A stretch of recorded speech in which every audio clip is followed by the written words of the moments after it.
मेरी जिंदगी का मकसद तेरा नाम गौसे आजम, मेरी सुबह गौसे आजम, मेरी शाम गौसे आजम। जिसे पी के शेख सादी बलगल उला पुकारे, मुझे कब अता करोगे वही जाम गौसे आजम। जिसे पी के शेख सादी बलगल उला पुकारे, मुझे कब अता करोगे वही जाम गौसे आजम। मेरी सुबह गौसे आज़म, मेरी शाम गौसे आज़म। जनाब अशहर बहराइची साहब ने बहुत खूबसूरत बड़ा मुरस्सा कलाम पढ़ा सरकार गौसे पाक की सीरत और अज़मत और रिफ़ात के हवाले से। वाकई ये लोग ऐसे लोग हैं कि जब पढ़ते हैं तो दिलो दिमाग जो है मदीने की गलियों में, बगदाद की गलियों में सैर करने लगते हैं। अल्लाह इनकी उम्र में बरकत अता फरमाए, इनके कलम को और मजबूत बनाए। हज़रात मोहतरम, अभी जो है भाई जो है नदीम अशहर साहब ने पढ़ा एक कलाम जो है ख़तीबुल हिंद हज़रत अल्लामा उबैदुल्लाह ख़ान आज़मी साहब क़िबला का, और बताया कि ये कलाम जो है मदीने शरीफ कहने का शर्फ हासिल हुआ है। मैं तो कहूँगा कि ये कलाम नहीं है, हुजूर की तरफ से एक तोहफ़ा है। अगर आप कहोगे कि ख़तीबुल हिंद साहब क़िबला आपके कलाम को मैंने सुना, बड़ा अच्छा कलाम आपने कहा, तो हज़रत यही जवाब देंगे, मैं क्या कोई कलमकार नहीं लिख सकता, मिदहते सैयदे अबरार नहीं लिख सकता, नात लिखवाता है अल्लाह तो लिख देता हूँ, मैं तो एक लफ्ज भी सरकार नहीं लिख सकता।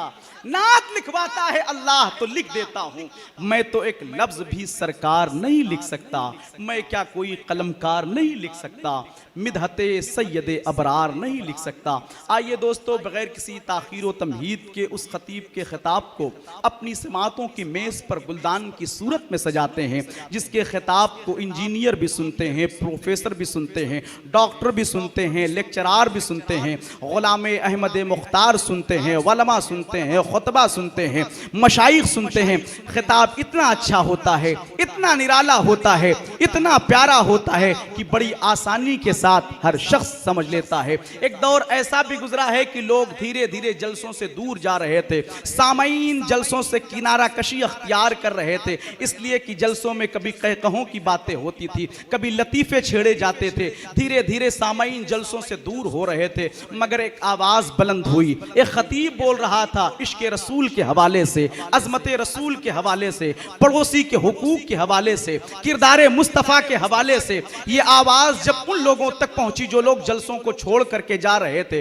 कॉन्फ्रेंस से दूर हो रहे थे, वो लोग पलट करके आए और जब देखा तो वो सूरत नजर आई ख़तीबुल हिंद हज़रत अल्लामा उबैदुल्लाह ख़ान आज़मी साहब क़िबला की, जिनके खिताब ने अल्हम्दुलिल्लाह रब्बिल आलमीन सिर्फ हिंदुस्तान ही नहीं बाहर मुमालिक के लोगों को मुतासिर किया है। और यकीन मानिए आज भी हज़रत के खिताब की जलसों में ज़रूरत है, इसलिए कि आपके खिताब में पैगाम भी है, नसीहत भी है, मैसेज भी है, दर्स भी है। आइए बगैर किसी ताख़ीर व तमहीद के हज़रत के खिताब का आगाज़ नारे तकबीर और रिसालत से करें, पूरी ज़िंदगी के साथ नारे का जवाब दें। नारे तकबीर, क्यों भीख मांगते हो गुनहगार की तरह, हक चाहिए तो छीन लो हकदार की तरह, बातिल का कलेजा कांप उठेगा सुन के दोस्तों, नारा लगाओ हैदर कर्रार की तरह। नारे तकबीर, नारे रिसालत, नारे हैदरी,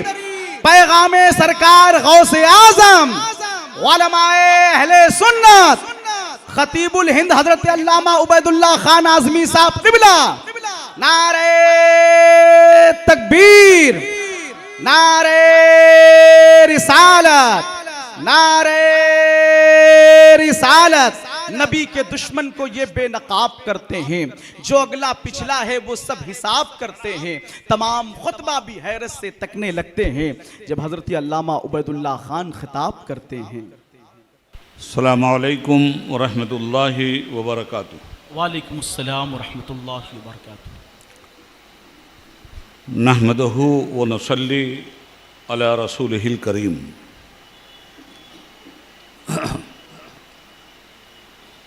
अल्हम्दुलिल्लाह, अल्हम्दुलिल्लाहि व कफ़ा व सलामुन अला इबादिहिल लज़ीना इस्तफ़ा। अम्मा बाद, फ़ौज़ु बिल्लाहि मिनश शैतानिर रजीम, बिस्मिल्लाहिर रहमानिर रहीम। अल्लज़ीना यज़्कुरूनल्लाह क़ियामन व क़ुऊदन व अला जुनूबिहिम व यतफ़क्करून फ़ी ख़ल्क़िस समावाति वल अर्ज़ रब्बना हाज़ा बातिला रब्बना मा हाज़ा बातिला सुब्हाना का फ़क़िना अज़ाबन नार आमनतु बिल्लाह सदक़ल्लाहुल अलीयुल अज़ीम। शेख तरीक़त हज़रत दाई इस्लाम दामत बरकातुहुम शहज़ादा वाला तबार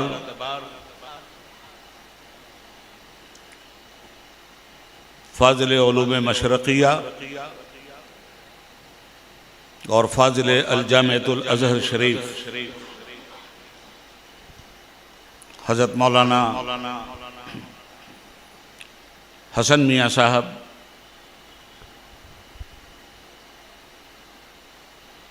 जानशीन साहब सज्जादा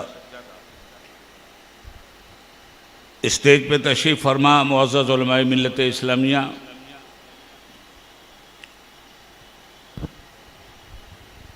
इस हाल में तशरीफ़ लाने वाले मोहतरम बिरादरान इस्लाम और हाज़रीन मजलिस,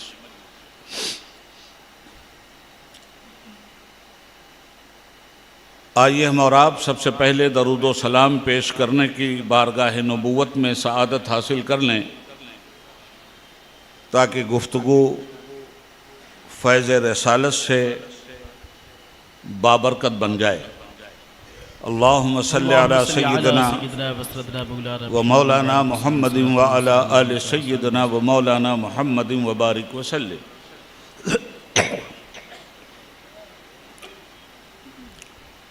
तमाम तारीफ़ और सारी खूबियाँ अल्लाह रब्बुल आलमीन के लिए हैं, जिसने इंसानियत की रुश्द व हिदायत के लिए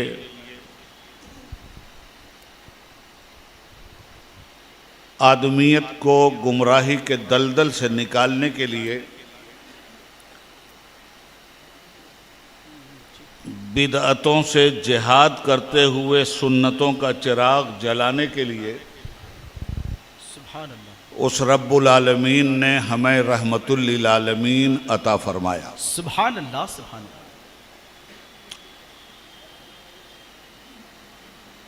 हम्दो सलाम और सलात के बाद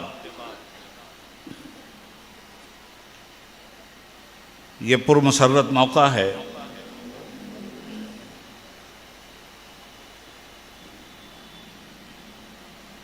कि कोरोना जैसी वबा के ज़माने में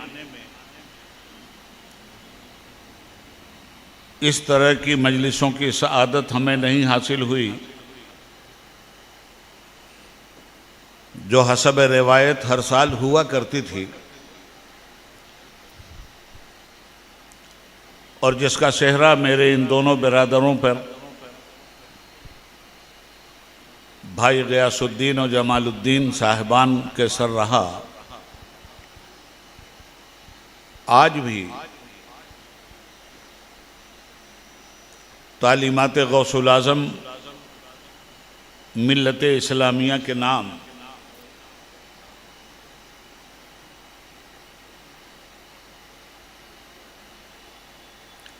इस मुंतखब इंतखाब के ज़रिए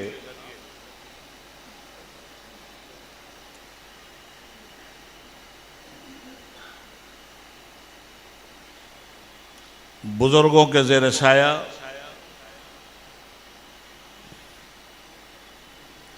आपसे गुफ्तगू करने की सआदत हासिल हो रही। उलमाए कराम का एक कसीर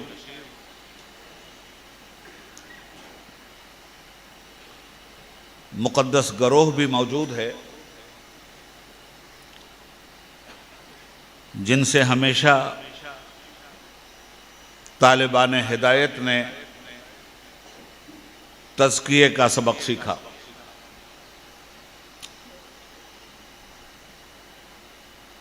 दुनिया में हज़ारों लाखों लोग रोज पैदा हो रहे हैं।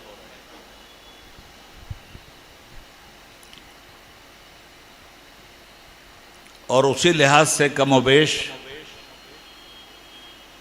कब्र की आगोश में भी जाने का सिलसिला जारी। कोई आए कोई जाए, ये तमाशा क्या है, कुछ समझ में नहीं आता कि ये दुनिया क्या है। इसीलिए मैं अक्सर व बेशतर कहा करता हूं कि लगा लो सीने से बढ़ के गम को, अगर तुम्हें पास है खुशी का। लगा लो सीने से बढ़ के गम को, अगर तुम्हें पास है खुशी का। अजल से दामन बचाने वालों, अजल ही दामन है जिंदगी का। अल्लाह अल्लाह अल्लाह अल्लाह। तो हजरत गिरामी, स्टेप बाय स्टेप हम लोग भी इस दुनिया में आए हैं और स्टेप बाय स्टेप हम लोगों को भी इस दुनिया से चले जाना है।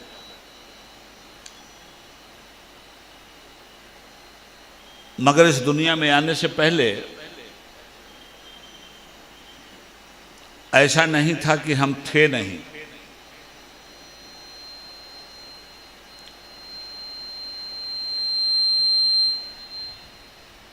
मां के पेट से बरामद होने वाले बच्चे के बारे में खुशी के साथ ये कहा जाता है कि आज ये एक बच्चा पैदा हुआ है और इसकी जिंदगी की इब्तिदा आज से हो रही है। इंतकाल के वक्त ये कहा जाता है कि आज फलां साहब मौत की आगोश में चले गए और उनकी जिंदगी की इंतहा हो गई। ये बहुत बड़ा मुगालता है। दुनिया में पैदा होना जिंदगी की इब्तिदा नहीं और मौत की आगोश में चले जाना जिंदगी की इंतहा नहीं।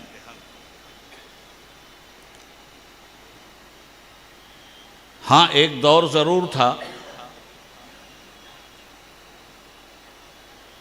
हल अता अलल इंसान हीनुम मिन अद्दहर वलम यकुन शैअम मज़कूरा।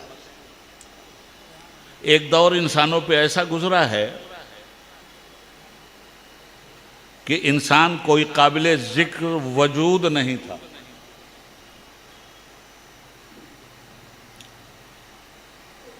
हम इल्मे इलाही में तो थे,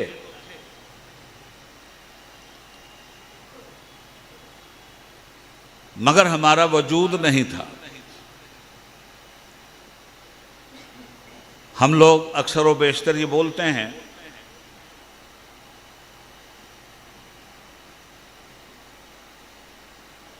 अदम और वजूद। वजूद से पहले अदम था और अदम में कुछ भी नहीं था। मशीयत इलाही हुई कि अदम से वजूद में मखलूक को लाया जाए। तो अल्लाह रब्बुल आलमीन ने अदम से हमें वजूद बख्शा। यानी वो एक मौत का ज़माना था, बल्कि वो ज़माना ही नहीं था। फिर रब ने यह तय किया कि इंसान को अदम से वजूद में लाया जाए। अपनी मशीयत और खालिकियत से इंसान को वो आलम वजूद में ले आया। और जब आलम वजूद में इंसान आ गया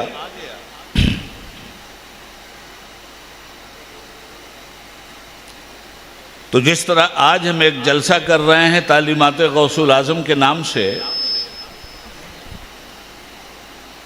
इसी तरह अल्लाह ने भी आलम अज़ल में एक जलसा किया था।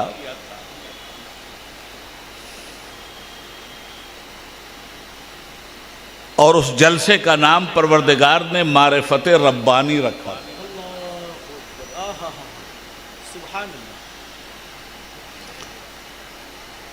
जिस जलसे में वो अपने बंदों से ये इकरार ले रहा था कि तुम्हें वजूद तो मैंने दे दिया,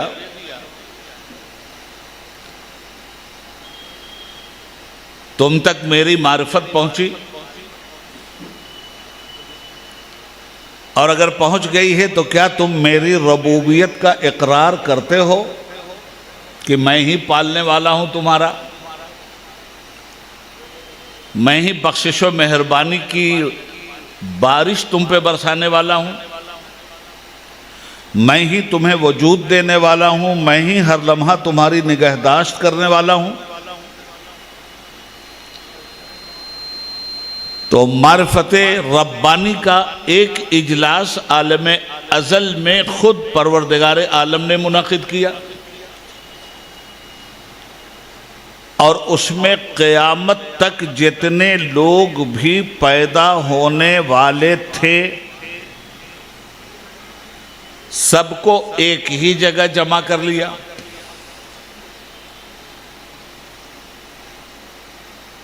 माँ के जरिए हम वजूद में आए इस दुनिया में, तो ये माँ भी वही थी जहां हम थे, और रब्बुल आलमीन ने हम सबसे पूछा अलस्तो बे रब्बिकुम, क्या मैं तुम्हारा रब नहीं हूं? कालू बला, सबने कहा हाँ तू ही हमारा रब है। This is Quran. रब ने पूछा क्या मैं तुम्हारा रब नहीं हूं? हम सबों ने जवाब दिया बला तू ही हमारा रब है, हमने पहचाना तुझे। मां भी वहीं मौजूद थी उस वक्त बला कहने में, और बाप भी वहीं मौजूद था बला कहने में। बला के माने हाँ हमने इकरार किया। बेटा भी वहीं मौजूद था, बेटी भी वहीं मौजूद थी, पोता भी वहीं मौजूद था, पोती भी वहीं मौजूद थी, नवासा भी वहीं मौजूद था, नवासी भी वहीं मौजूद थी। सब के सब वहीं मौजूद थे, और सबको एक जगह जमा करके रब ने पूछा था अलस्तो बे रब्बिकुम, क्या मैं तुम्हारा रब नहीं हूं? मालूम यह हुआ कि वजूद सबको एक साथ बख्श दिया गया था। अब दुनिया में जब भेजने का सिलसिला पैदा हुआ तो फिर स्टेप बाय स्टेप दुनिया में भेजा गया। पहले बाप को भेजा, फिर औलाद को भेजा, पहले माँ को भेजा, फिर बेटी को भेजा, और मशीयत रब्बानी की ये साइकिल क़यामत की सुबह तक ऑटोमेटिक चलती रहेगी। इतनी सी बात अगर आपकी समझ में आ गई तो इसके आगे की जो बात है वो ये कि जिंदगी मिल गई थी, वजूद से हम और आप सरफराज कर दिए गए थे, तो पहले जिंदगी थी नहीं। जिंदगी जब मिली तो अब मौत का साया जिंदगी पर कभी नहीं पड़ सकता। मौत के अंदर और मौत की यह हैसियत नहीं है कि इंसान जैसी अजीमुशान ताकत से उसकी जिंदगी छीन ले। मौत की हैसियत क्या है?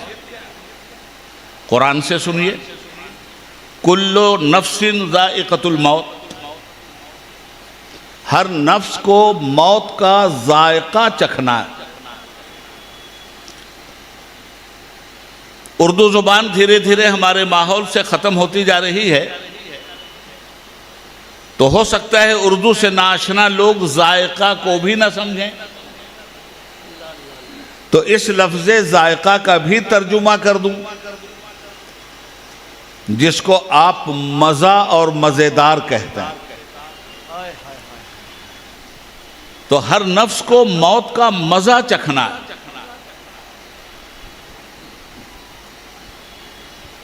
मज़ा देरपा नहीं होता, मजा का कोई हिस्सी वजूद भी नहीं होता हजरत। मजा तो एक कैफियत का नाम है। हाय हाय, आई और चली गई। फॉर एग्जाम्पल, आपने चाय पी, जुबान ने उसका मजा चखा,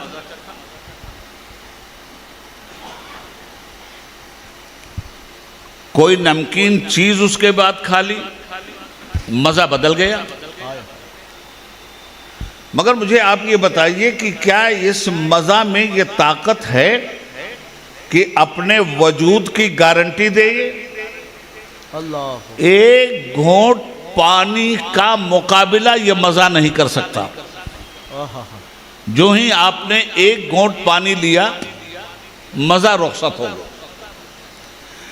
तो जिंदगी मौत का नाम नहीं है, हर नफ्स को मौत का मजा चखना है। मालूम यह हुआ कि जिस तरह चाय और काफी एक मजा है, उसी तरह से मौत भी एक मजा है। इंसान को चखना होगा और उसके बाद मर के टूटा है कहीं सिलसिला कैद हयात। फर्क इतना है कि जंजीर बदल जाती। क्या बात है, क्या बात है। मरे किधर?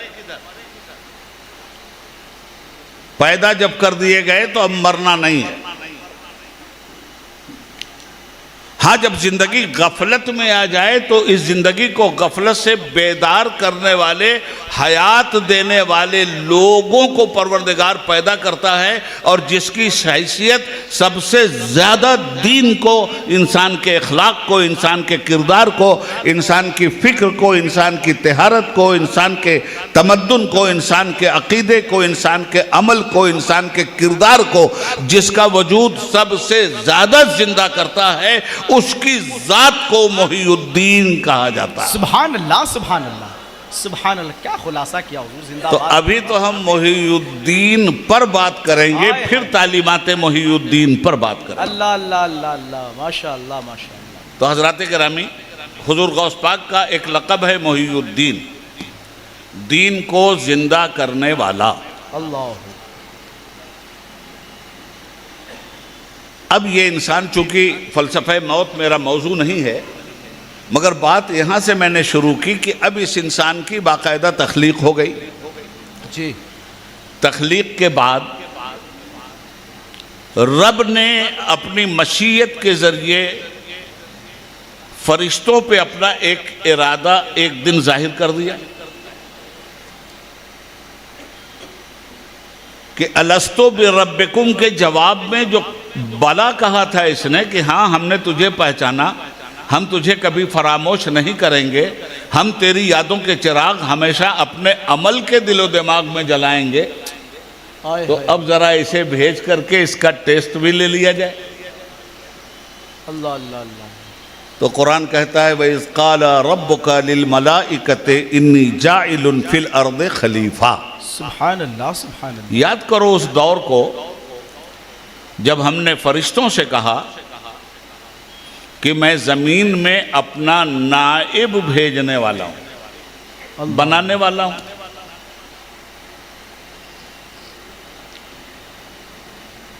फरिश्ते कहने लगे, कालू अतजलो फ़ीहा मयुफ़्सिदु फ़ीहा व यस्फ़िकुद दिमा। क्या कोई ऐसी हस्ती आलिम वजूद में तू ला रहा है जो ज़मीन पे जाके खूनरेज़ी करेगी, फसाद फैलाएगी, फिरका बंदी करेगी?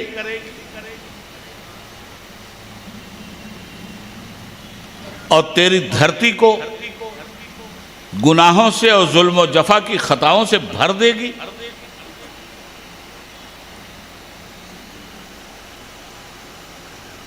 वनहनु नुसब्बिहु व नुक़द्दिसु लक।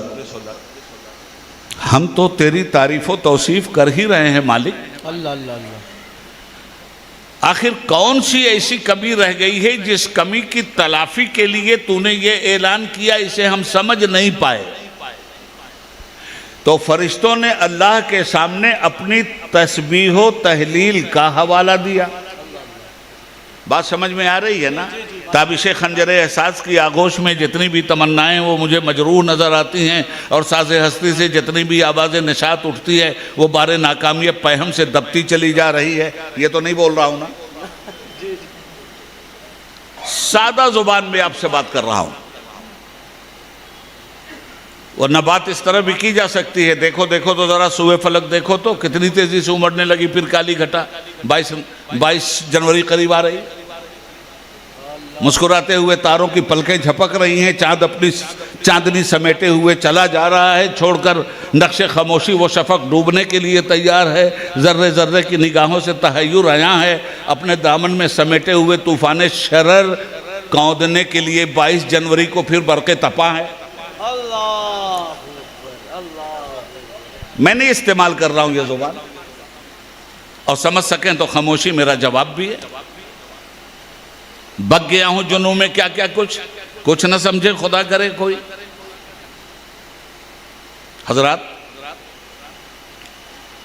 हजरत इंसान को नियाबत का ताज पहनाकर अब जमीन पर भेजा गया।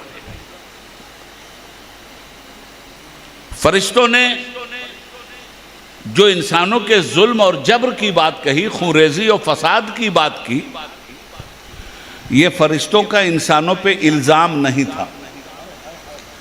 फरिश्तों का इल्म बेपनाह था, और उस बेपनाह इल्म के नतीजे में फरिश्ते माजी में एक दूसरी मखलूक का तजर्बा भी कर चुके थे। गौर से सुनिए बात। अल्लाह। इंसानों से पहले इस ज़मीन पे जिन्नातों की हुक्मरानी थी, और जिन्नातों ने जिस तरह खून खराबा, खबासत और गलाजत फैलाई इस दुनिया में, रब्बुल आलमीन ने इन्हीं फरिश्तों के कोड़ों से अपनी ज़मीन जिन्नातों से खाली करवा दी। अब फिर दूसरी मखलूक को भेजने का मरहला सामने आ गया, हमको और आपको। तो फरिश्तों के जहन में वो बात आई कि एक का तजर्बा तो हो चुका है, ये दूसरा भी वैसा ही ना हो। अल्लाह। तो उन्होंने सोचा कि रब की तस्बीह और तहलील के अलावा कोई दूसरा काम नहीं होना चाहिए। ये दूसरी मखलूक कहीं ऐसी ना हो कि रब की तस्बीह और तहलील, इबादत और रियाजत से बगावत करके रब से किया हुआ वादा ही भूल जाए। तो फरिश्तों का एक इस्तिफ़हामिया ज़हन था, जिसमें सवाल और सवाल का जवाब हासिल करना पेश नज़र नहीं था। इस बात को जहन में रखिएगा, इसलिए कि कुरान है ये।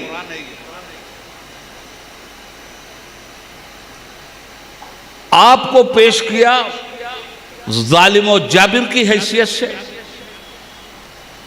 फसादी की हैसियत से, कत्ल और गारतगर की हैसियत से, और अपने को पेश किया व नहनो नुसब्बिहु बिहम्दिका व नुक़द्दिसु लक की हैसियत से। अल्लाह।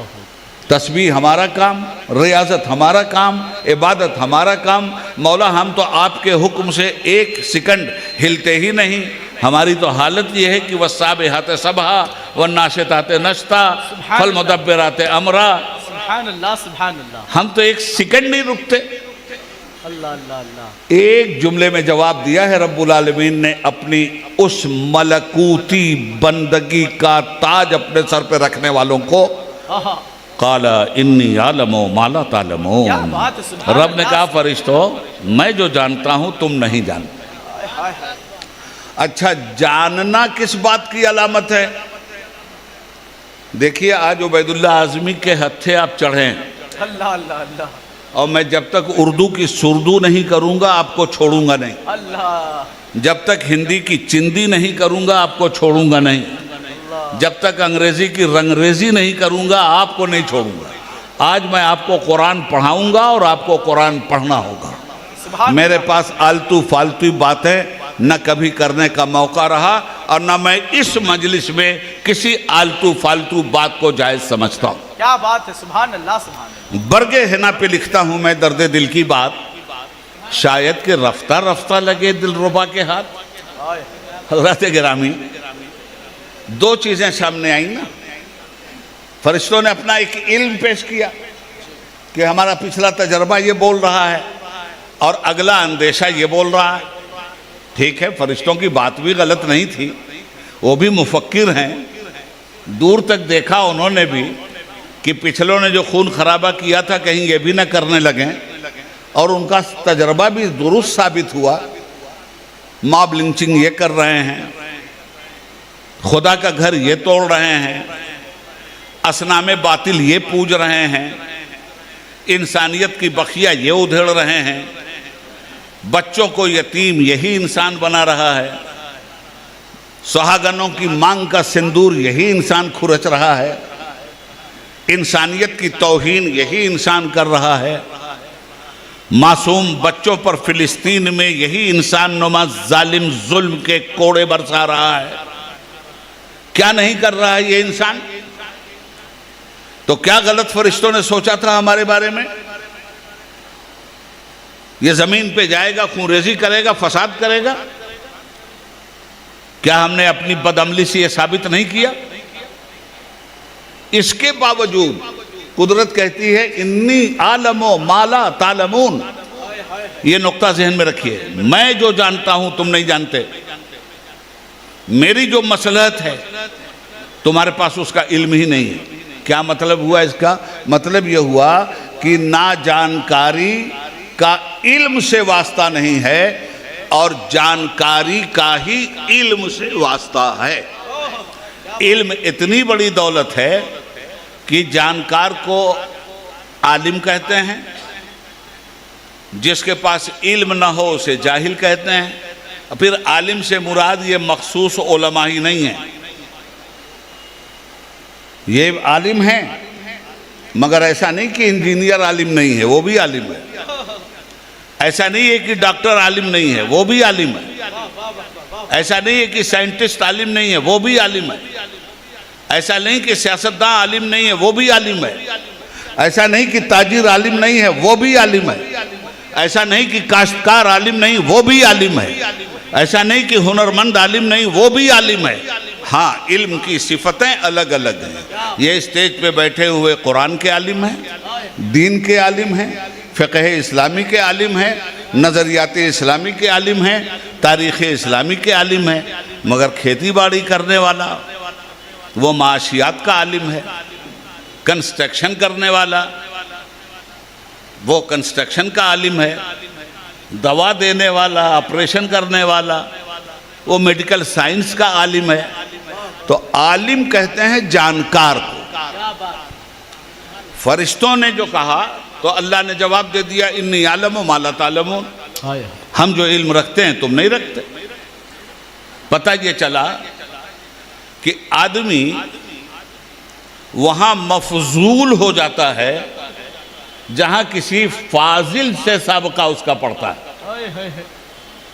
फाजिल के मुकाबले में मफजूल की हैसियत नहीं होती, तो मफजूल फाजिल के सामने सरे इताअत खम करता है।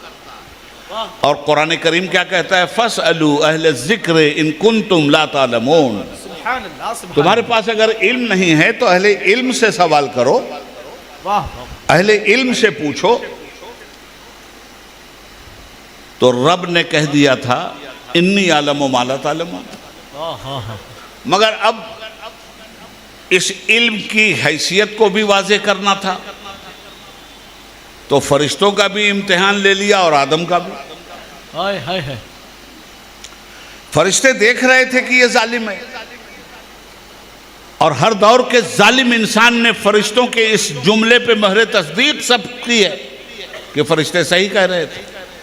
मगर कुदरत ये कह रही है कि फरिश्तों,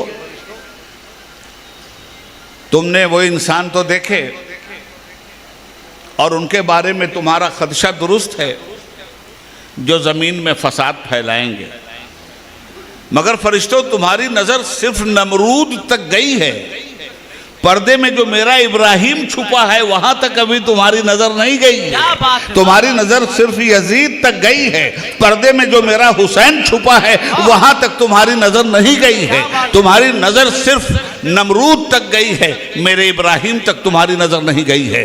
तुम्हारी नजर साहिराने फिरऔन और फिरऔन तक गई है, मेरे जलालतुल इल्म पैगंबर मूसा तक तुम्हारी नजर नहीं गई है। तुम्हारी नजर अबू लहब और अबू जहल तक तो गई है, तुम्हारी नजर खातमुन नबीयीन तक, ताहा यासीन तक, रहमतुल लिल आलमीन तक, इमामुल मुरसलीन तक नहीं गई है। सुभान अल्लाह। नारे तकबीर, नारे रिसालत, मजहबे इस्लाम। सुभान अल्लाह, सुभान अल्लाह। सितारों से आगे जहां और भी हैं, अभी इश्क के इम्तिहान और भी। खैर, जब कोई मामला आए और उसी वक्त साफ कर दिया जाए ना, तो बहस का दरवाज़ा हजरत बंद हो जाता है। मामला आ गया तो अल्लाह ताला ने पहले यह किया कि वह अल्लमा आदमल अस्माअ कुल्लहा, हजरत आदम अलैहिस्सलाम को हर चीज का के नाम का इल्म बख्शा। अच्छा, नाम किसी चीज का आपको मालूम हो और उसका काम ना मालूम हो तो इल्म अधूरा है ना। इसीलिए मुफस्सिरीन ने लिखा है कि आदम अलैहिस्सलाम को हर चीज का के नाम का भी इल्म दिया और उसके काम का भी इल्म दिया। कुल्लहा। एक लतीफ नुक्ता अकीदे के एतबार से आपके सामने रख दूं, आदम से मोहम्मद हैं या मोहम्मद से आदम हैं सल्लल्लाहु अलैहि वसल्लम। माशाअल्लाह, माशाअल्लाह।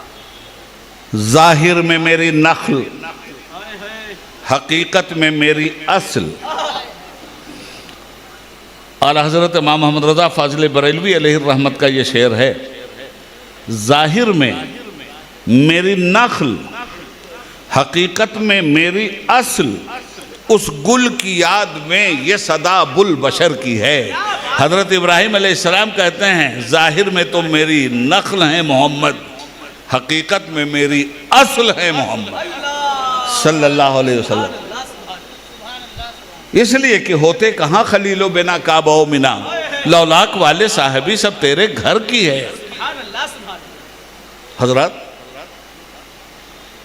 मैं अपने मौजू से नहीं हटूंगा।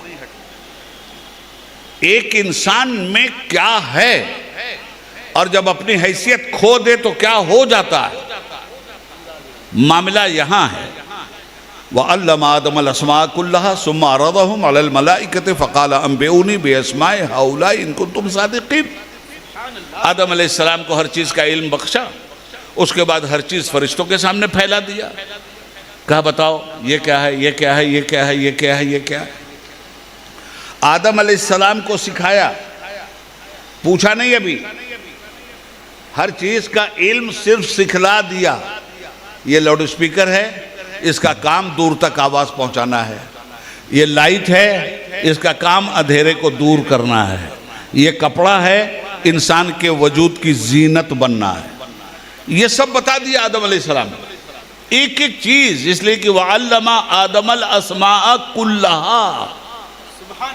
यहाँ कोई गलत ताबीर और तावील काम नहीं कर सकती, याद रखिएगा इस बात को।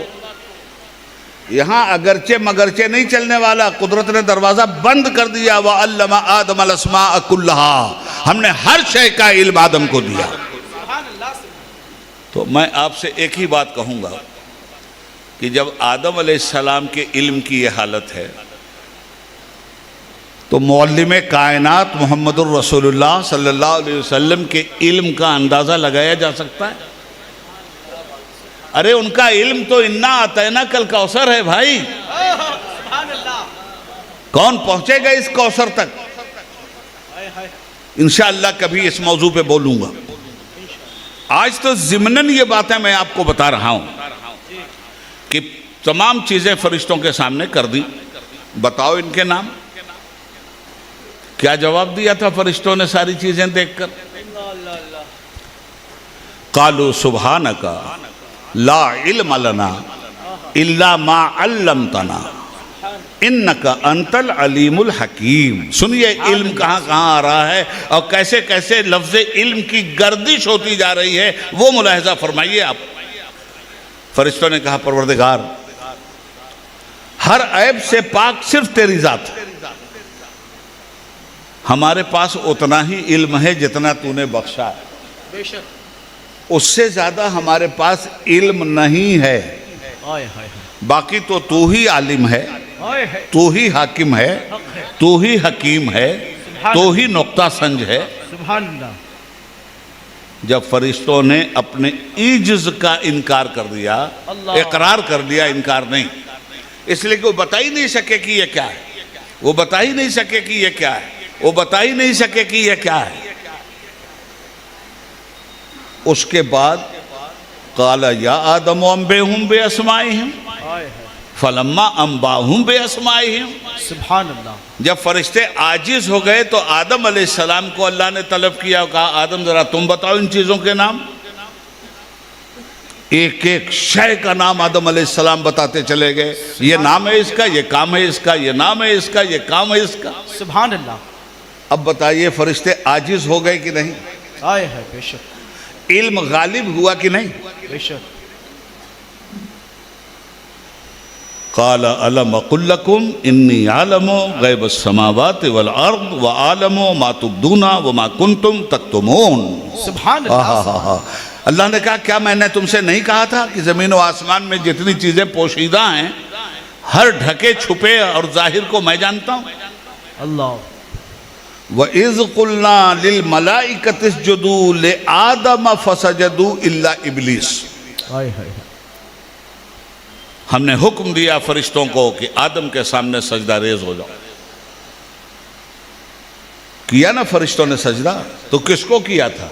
इस खाकी वजूद को नहीं, फरिश्तों ने एहतराफ किया था और झुक गए थे उस इल्मे आदम के सामने, जिस इल्मे आदम के सामने फरिश्तों की हैसियत फाजिल के बजाय मफजूल की हो गई थी। तब रब ने कहा हर वो आदमी, हर वो शख्स जो जाहिल, जो गैर आलिम है या इल्म कम रखता है, ज्यादा इल्म रखने वाले के मुकाबले में उसकी सरिश्त और नेचर में ये बात डाल दी गई है कि अपने से ज्यादा इल्म रखने वाले का एहतराम उसके लिए जरूरी है, उसकी कदर व मंजिलत उसके लिए जरूरी है। यही फरिश्तों की सुन्नत है। वाह वाह वाह, सुभान अल्लाह, सुभान अल्लाह, सुभान अल्लाह। खैर, अब इंसानों का सिलसिला शुरू हुआ। तो इस दुनिया में जब भेजा तो पढ़ा के भेजा था।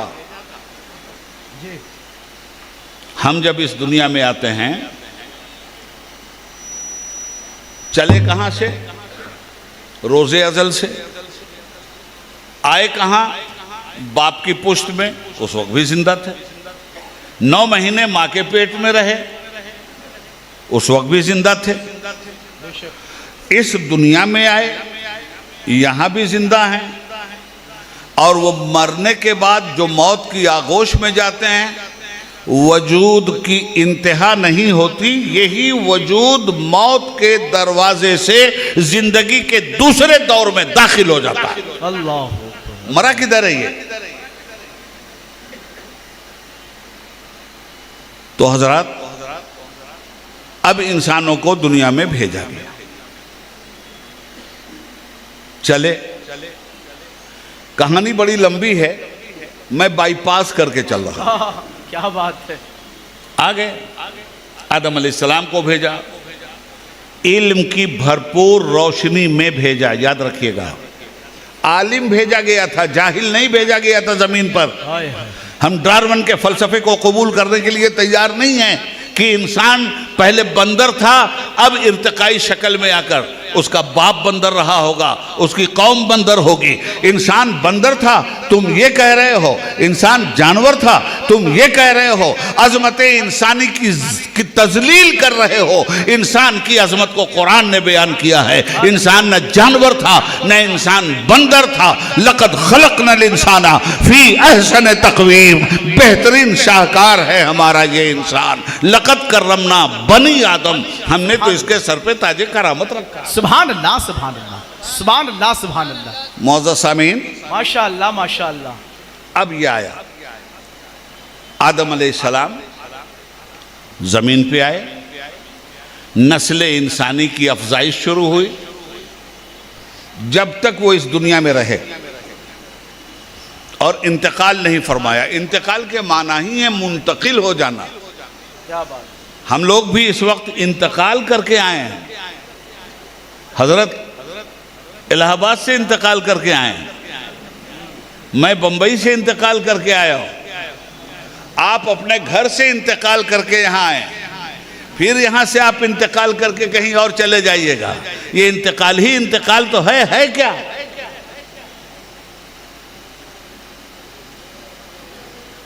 आदम अलैहिस्सलाम इस दुनिया में जब तक थे औलादे आदम सही चली। हाँ, एक बेटे ने बगावत कर दी, काबिल ने, शरीयत आदम तोड़ा। जुड़वा बच्चे जो पैदा होते थे वो सगे भाई बहन कहलाते थे,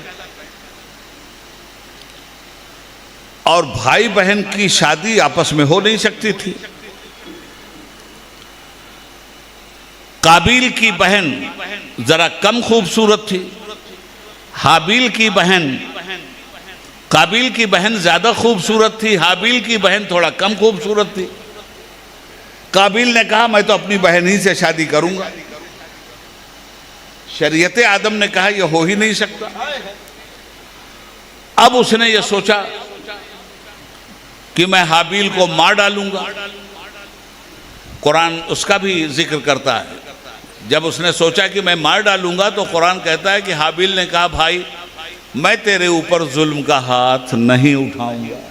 अभी देखो, जहां इंसान बहका है वहीं से इंसानियत के रुश्द हिदायत का एक मीनार भी खड़ा हुआ है। बहकने वाला काबिल की शक्ल में हमें दिखाई देता है, हिदायत याफ्ता हाबिल की शक्ल में हमें दिखाई देता है। चलिए, चला सारा मामला। तौहीद परस्त रही दुनिया, शिर्क का नामो निशान नहीं था। आदम अलैहिस्सलाम के दुनिया से जाने के बाद नूह अलैहिस्सलाम के ज़माने में ये बुत परस्ती शुरू हो गई। तरीका क्या रहा इसका, 2 मिनट इस पे लूंगा, उसके बाद सीधे बगदाद पहुंचाऊंगा आपको। सुभान अल्लाह। कैसे ये बुत परस्ती शुरू हुई? उस जमाने में 5 बुजुर्ग थे जिन्हें वलायत का दर्जा हासिल था, और 5 का नाम कुरान ने बयान किया। तो जब बुजुर्ग मिल जाएं तो अकीदतमंद बहुत मोहब्बत के साथ उनके रहते हैं, और अपना कोई बुजुर्ग इंतकाल कर जाए तो अकीदत केश तो एक जमाने तक आंसू बहाता, ताब ही नहीं लाता। उन 5 बुजुर्गों को इस कदर मुसलमान मानते थे कि वो उस जमाने में गोया उनके पीर थे। जब 5 का इंतकाल हुआ तो बहुत रोई कौम, इतना दिन रात उनके गम में रोते थे लोग। तब इब्लीस इंसान की शक्ल में आया इस उम्मत के पास, और उसने कहा तुम लोगों का रोना धोना मुझे देखा नहीं जाता, तुम्हारे सब्र की एक समत मैं मुतय्यन कर देता हूं ताकि कुछ तो तुम लोगों को इत्मीनान हो जाए। अब बुजुर्ग की शक्ल में आया था तो लोगों ने पूछा हाँ बताओ। कहा ऐसा करता हूं, मैं तुम्हारे इन 5 बुजुर्गों की मूर्ति बना देता, सुनिए, और इनका मुजस्समा तैयार करके तुम्हारे चौराहों पे लगा देता हूं। तुम इनकी जियारत करते रहोगे तो थोड़ा गम तुम्हारा गलत होगा। अब कौम बिगड़ी कहां से? पहले तो उन 5 मुजस्समों को देखती थी, वो बुजुर्ग याद आते थे, मगर दीन से इन्हिराफ नहीं था। न नमाज छोड़ते थे, न रोजा छोड़ते थे। उस जमाने में शरीयत की मुकम्मल पाबंदी करते थे, मगर अपने दिल की तस्कीन के लिए अपने उन बुजुर्गों की मूर्तियां देखते थे, थोड़ा रो भी लेते थे, थोड़ी तस्कीन भी हासिल हो जाती थी। धीरे धीरे यहाँ से इब्लीस ने अपना रास्ता निकाला कि अभी तो मोहब्बत ही तक हो, अब तुम्हारी मोहब्बत का गलबा जहां तुम पर हुआ, मैं तुम पर शिर्क का वो जाल फेंकूंगा कि तुम उस शिर्क के जाल से फिर बाहर नहीं आ पाओगे। उसके बाद धीरे धीरे फिर उन मूर्तियों पे फूलहार चढ़ने लगे। फिर फूलहार के बाद पूजा शुरू हो गई। अब जब ये सब कुछ हो गया तो पहला उलुल अज़्म पैगंबर भेजा गया दुनिया में, जिसको आदम सानी कहते हैं, जनाब नूह अलैहिस्सलातु वस्सलाम। 950 बरस की उम्र लेके नहीं आए थे वो, ये गलतफहमी भी दूर कर लीजिए। उम्र तो अल्लाह जाने उनकी कितनी थी, 950 बरस तक तो वो सिर्फ कुफ्र, बिदअत और शिर्क के खिलाफ तबलीग करने में उनकी जिंदगी गुजरी है। 950 बरस, मगर बिगड़ चुकी थी कौम। अजाब आया तो हुक्म हुआ कि मोमिनीन को बिठा लेना कश्ती में, बकिया को हम बर्बाद कर देंगे। तो 950 बरस की तबलीग का नतीजा क्या निकला दोस्तों? अला इख्तिलाफिर रिवायात 75 या 95 आदमी मुसलमान हुए थे और वही उतने कश्ती में थे। खैर, मालूम यह हुआ कि यहां से दो चीजें सामने आई। परवरदिगार ने जिस तरह हमें खल्क किया, उसी तरह से परवरदिगार ने हमारे इम्तिहान की खातिर दो चीज़ें और खल्क की। खल्क तो बेशुमार की, मगर जिस इम्तिहान की भंवर से हम गुजरते हैं उसमें दो चीज़ें हैं। एक का नाम है खैर, दूसरे का नाम है शर। एक का नाम है भलाई, दूसरे का नाम है बुराई। और भलाई में वो सारी भलाइयाँ शामिल हैं, चाहे वो अकीदे की हों, कि अमल की हों, कि इंसाफ की हों, कि सदाकत की हों। और बुराई में वो सारी बुराइयाँ शामिल हो, चाहे वो शिर्क की हों, कि कुफ्र की हों, कि बिदअत की हों, कि खुराफात की हों। और इसी को कुदरत कल मैदान महशर में हमें दिखलाएगी भी। इरशाद फरमाता है, फमन यअमल मिस्काल ज़र्रतिन खैरन यरह वमन यअमल मिस्काल ज़र्रतिन शर्रन यरह। जो कुछ कर करा के आए होगे मैदान महशर में हम तुम्हें सब दिखला देंगे। एक एक दाना भर की भलाई भी दिखाएंगे और एक एक दाना भर की बुराई भी तुम्हारी दिखला देंगे। तो अब इस दो के बीच में हमें रखा गया। हमारी जिंदगी का मकसद क्या तय किया गया?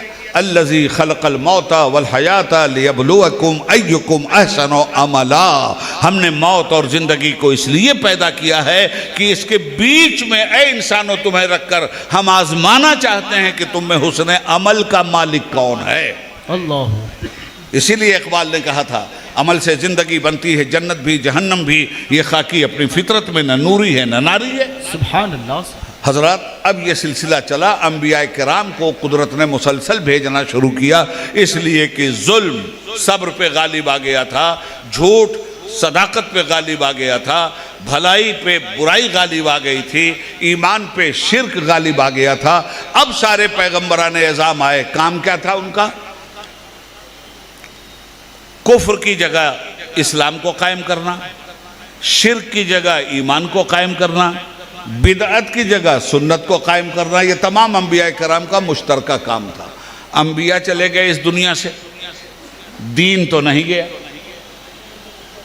शरीयत तो नहीं गई। अब बाद में क्या होगा? अरे साहब, मूसा अलैहिस्सलाम के दीन को चलाने के लिए, चूंकि साहब शरीयत नबी थे ना, सुनो गौर से, उस दीन मूसवी को चलाने के लिए उनके बाद हजारों सैकड़ों अंबिया भेजे गए। और दीन मोहम्मदी को चलाने के लिए हुजूर के इंतकाल के साथ ही कह दिया, मा काना मोहम्मदुन अबा अहदिम मिन रिजालिकुम वलाकिन रसूलुल्लाह व खातमुन नबिय्यीन। ये मेरा नबी आखिरी नबी है, इसके बाद न कोई नबी न रसूल। या अल्लाह, मूसा अलैहिस्सलाम की शरीयत को चलाने के लिए तो दर्जनों और सैकड़ों नबी, और खातमुन नबिय्यीन के बाद ये क़यामत तक के नबी हैं। इनका दौर ख़त्म ही नहीं होने वाला है, तो इनके दीन को चलाने के लिए तो लाखों नबी भेजने चाहिए थे। इसलिए कि अभी तो कुल 1500 साल हुआ है दुनिया से तशरीफ ले गए हुए। मालूम नहीं कब क़यामत आएगी, इंसान पैदा होता रहेगा, तो इंसान को रुश्द हिदायत की डगर पे कौन चलाएगा? एक बड़ा सवाल। मेरे आका ने इस सवाल का जवाब दिया। सुभान अल्लाह। बेशक मेरे बाद कोई नबी नहीं, मगर मेरी उम्मत घबराना मत, मैं अपने उलमा सुलहा औलिया को छोड़ के जाऊंगा। सुभान अल्लाह। सुभान अल उलमा वरसतुल अंबिया। सुभान अल्लाह। मेरे उलमा मेरे वारिस होंगे। क्या मतलब? जो काम अंबिया ने किया है वही काम उलमा को करना है। उलमा को उम्मत की हैसियत से करना है, नबियों को नबी और रसालत की हैसियत से करना था।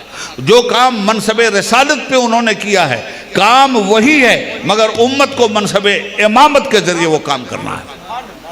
अब चली उम्मत। उसके बाद देखिए हजरत अबू बकर के ज़माने में एक तमाशा हुआ, मुर्तद्दीन की एक जमात पैदा हो गई। आप बताइए इस उम्मत के उलमा ने उम्मत को सहारा दिया या नहीं दिया? यजीद जैसे फासिक व फाजिर ने जब दीन में बिदअत व खुराफात को पैदा किया तो इमाम हुसैन जैसे आलिम दीन ने इस उम्मत को सहारा दिया या नहीं दिया? तो उम्मत को हर दौर में उलमा सहारा देते रहे। उलमा, और उलमा की भी डिफिनेशन बता दूं, किसी मदरसे से सनद याफ्ता आदमी के लिए ज़रूरी नहीं है कि वो उलमा की सफ़ में शामिल हो।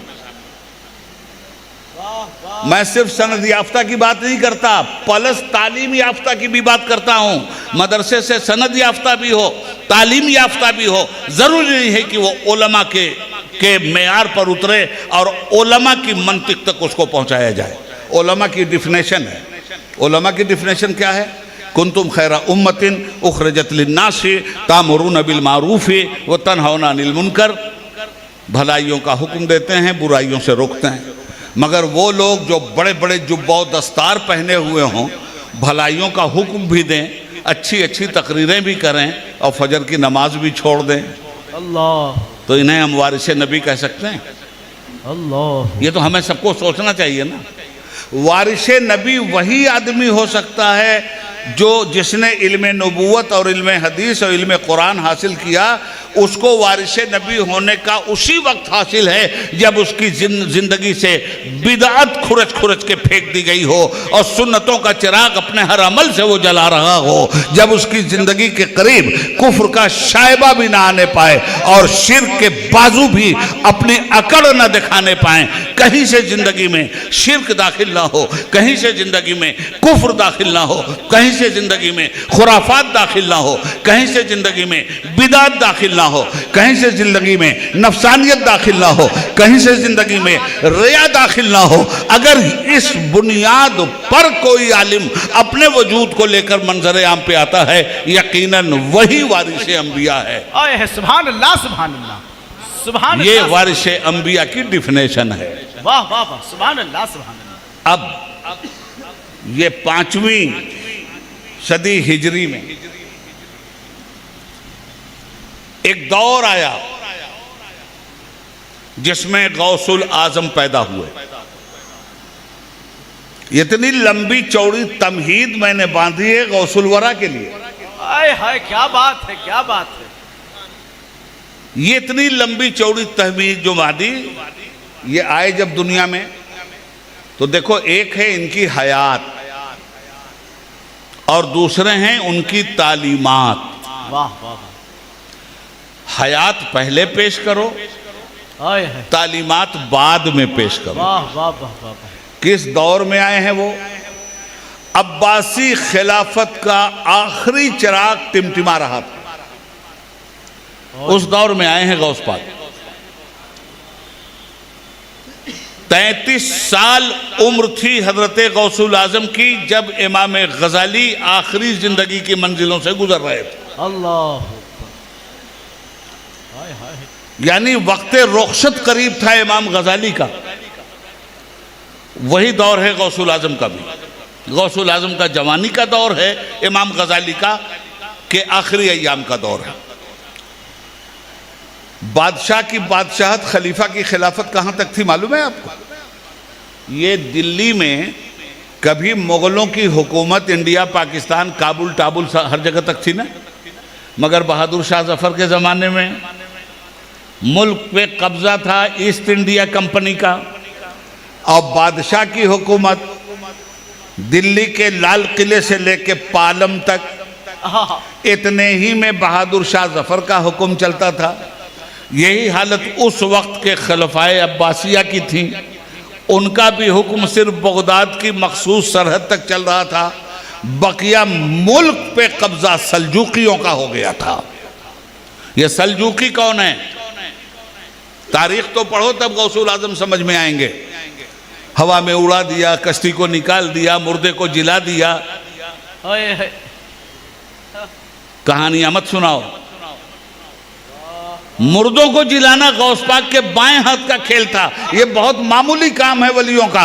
दिलों को जिंदा करना ये वलियों का काम है, किरदार को जिंदा करना ये वलियों का काम है, इबादत और रियाजत का चिराग जला देना ये वलियों का काम है, भूले हुए को रास्ता दिखा देना ये वलियों का काम है। गौसुल आजम का काम जाहिल को आलिम बनाना था। गौसुल आजम का काम बदकिरदार को बाकिरदार बनाना था। गौसुल आजम का काम अल्लाह के से बगावत करने वालों को अल्लाह की इबादत की राह पे लगाना था। गौसुल वरा का काम तकब्बुर की राह से इंसान को हटाकर मुनकसरुल मिजाज बनाना था। गौसुल वरा का काम माँ बाप की इताअत का रास्ता दिखलाना था। यानी उम्मत जो जो सबक भूल गई थी वो सारा सबक दोहरा दिया था। इसलिए मोहिउद्दीन अब्दुल कादिर जीलानी उनका नाम। नारे तकबीर, नारे रिसालत, फैजाने सरकार गौसे आजम। सुभान अल्लाह। दुनिया में करोड़ों लोग पैदा होते हैं और मर जाते हैं कीड़ों की तरह, कोई जानता भी नहीं। ये शख्सियत जिसका नाम अब्दुल कादिर जीलानी है, जो बड़े ही होश रुबा दौर में पैदा हुए, हर तरफ अफरा तफरी का जमाना था, मुसलमानों के अंदर बदकिरदारी, बदआमाली और बदअकीदगी का एक सैलाब था। उस सैलाब को आज के दौर में भी आप देख सकते हो। ऐसा ही सैलाब था, इससे ज्यादा खतरनाक सैलाब था। जहां मुसलमान एक दूसरे की गर्दन उस मसले पे काट रहे हों और उलमा में ये बहस चल रही हो कि दतुवन जो है मिसवाक एक बालिश से बड़ी होनी चाहिए कि एक बालिश से छोटी होनी चाहिए, आप मुनाजरा कर रहे हैं बगदाद में, हलाकू आपके सर पे खड़ा होकर आपकी गर्दन काट रहा था। मुनाजरा हो रहा था वहां कि पीला कपड़ा अच्छा है कि हरा कपड़ा अच्छा है, और वहां हलाकू की फौज आपके सर पे खड़ी थी। आज क्या हो रहा है? फरोई मसाइल पे बहस हो रही है। फरोई मसाइल को ईमान का हिस्सा बना दिया गया। इख्तिलाफी मसाइल को अकीदे सहिया की जगह दे दी गई है। आज भी तो वही हो रहा है। अफराद बदल गए हैं, किरदार नहीं बदला है। कल भी गौसुल आजम की जरूरत थी, आज भी गौसुल आजम की जरूरत है।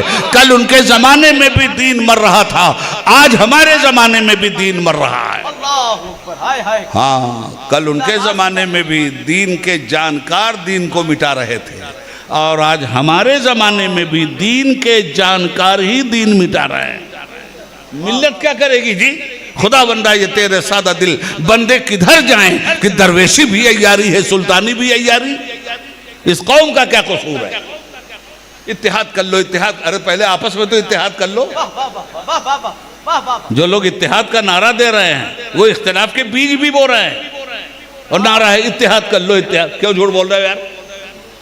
कम से कम दाढ़ी का तो ध्यान रख लेते, जुब्बा कुब्बे का तो ध्यान रख लेते। खैर, असल में देखो, मेरी बातें होती बड़ी तल, और मुझे किसी की परवाह वरवाह है नहीं। मुझे परवाह है अपने परवरदिगार की, अपने रसूल की। हाँ, कोई गलत जुमला मेरी जुबान से निकले 1000 मरतबा तौबा करूंगा, मगर नीयत के इखलास के साथ बोलूंगा। मुंह देख के नहीं, नजराना देख कर नहीं, चमचागिरी के लिए मैं नहीं बोलूंगा। मैं बोलूंगा तो अल्लाह के रसूल के दीन की हिमायत के लिए बोलूंगा। वो जमाना है हुजूर गौसुल वरा का। कुछ लोग अपने घर वालों से पहचाने जाते हैं, है ना भाई? कुछ लोग अपने काम से पहचाने जाते हैं। आप पढ़ने गए स्कूल में तो आप स्कूल से पहचाने गए, इंजीनियर हो गए तो डिग्री से पहचाने गए, मौलवी हो गए तो दस्तारे फजीलत से पहचाने गए। तो कुछ लोग अपने घर वालों से पहचाने जाते हैं, कुछ लोग अपने गांव से पहचाने जाते हैं, कुछ लोग अपने सूबे से पहचाने जाते हैं, कुछ लोग अपने कॉलेज से पहचाने जाते हैं, कुछ लोग पार्लियामेंट से पहचाने जाते हैं, कुछ लोग कानून से पहचाने जाते हैं, कुछ लोग इबादत से पहचाने जाते हैं। सैयदना शेख अब्दुल कादिर जीलानी रहमतुल्लाह ताला अलैह की वो बाबरकत ज़ात है जो सिर्फ अपने घर से नहीं पहचाने गए, घर भी उनसे पहचाना गया। सुभान अल्लाह, सुभान अल्लाह। सिर्फ अपने वालिद की बाबरकत फैज माआब बुलंदी से नहीं पहचाने गए, अपनी बुलंदी से भी पहचाने गए। सुभान अल्लाह। सिर्फ वो तकवा से नहीं पहचाने गए, तकवा भी उनसे पहचाना गया।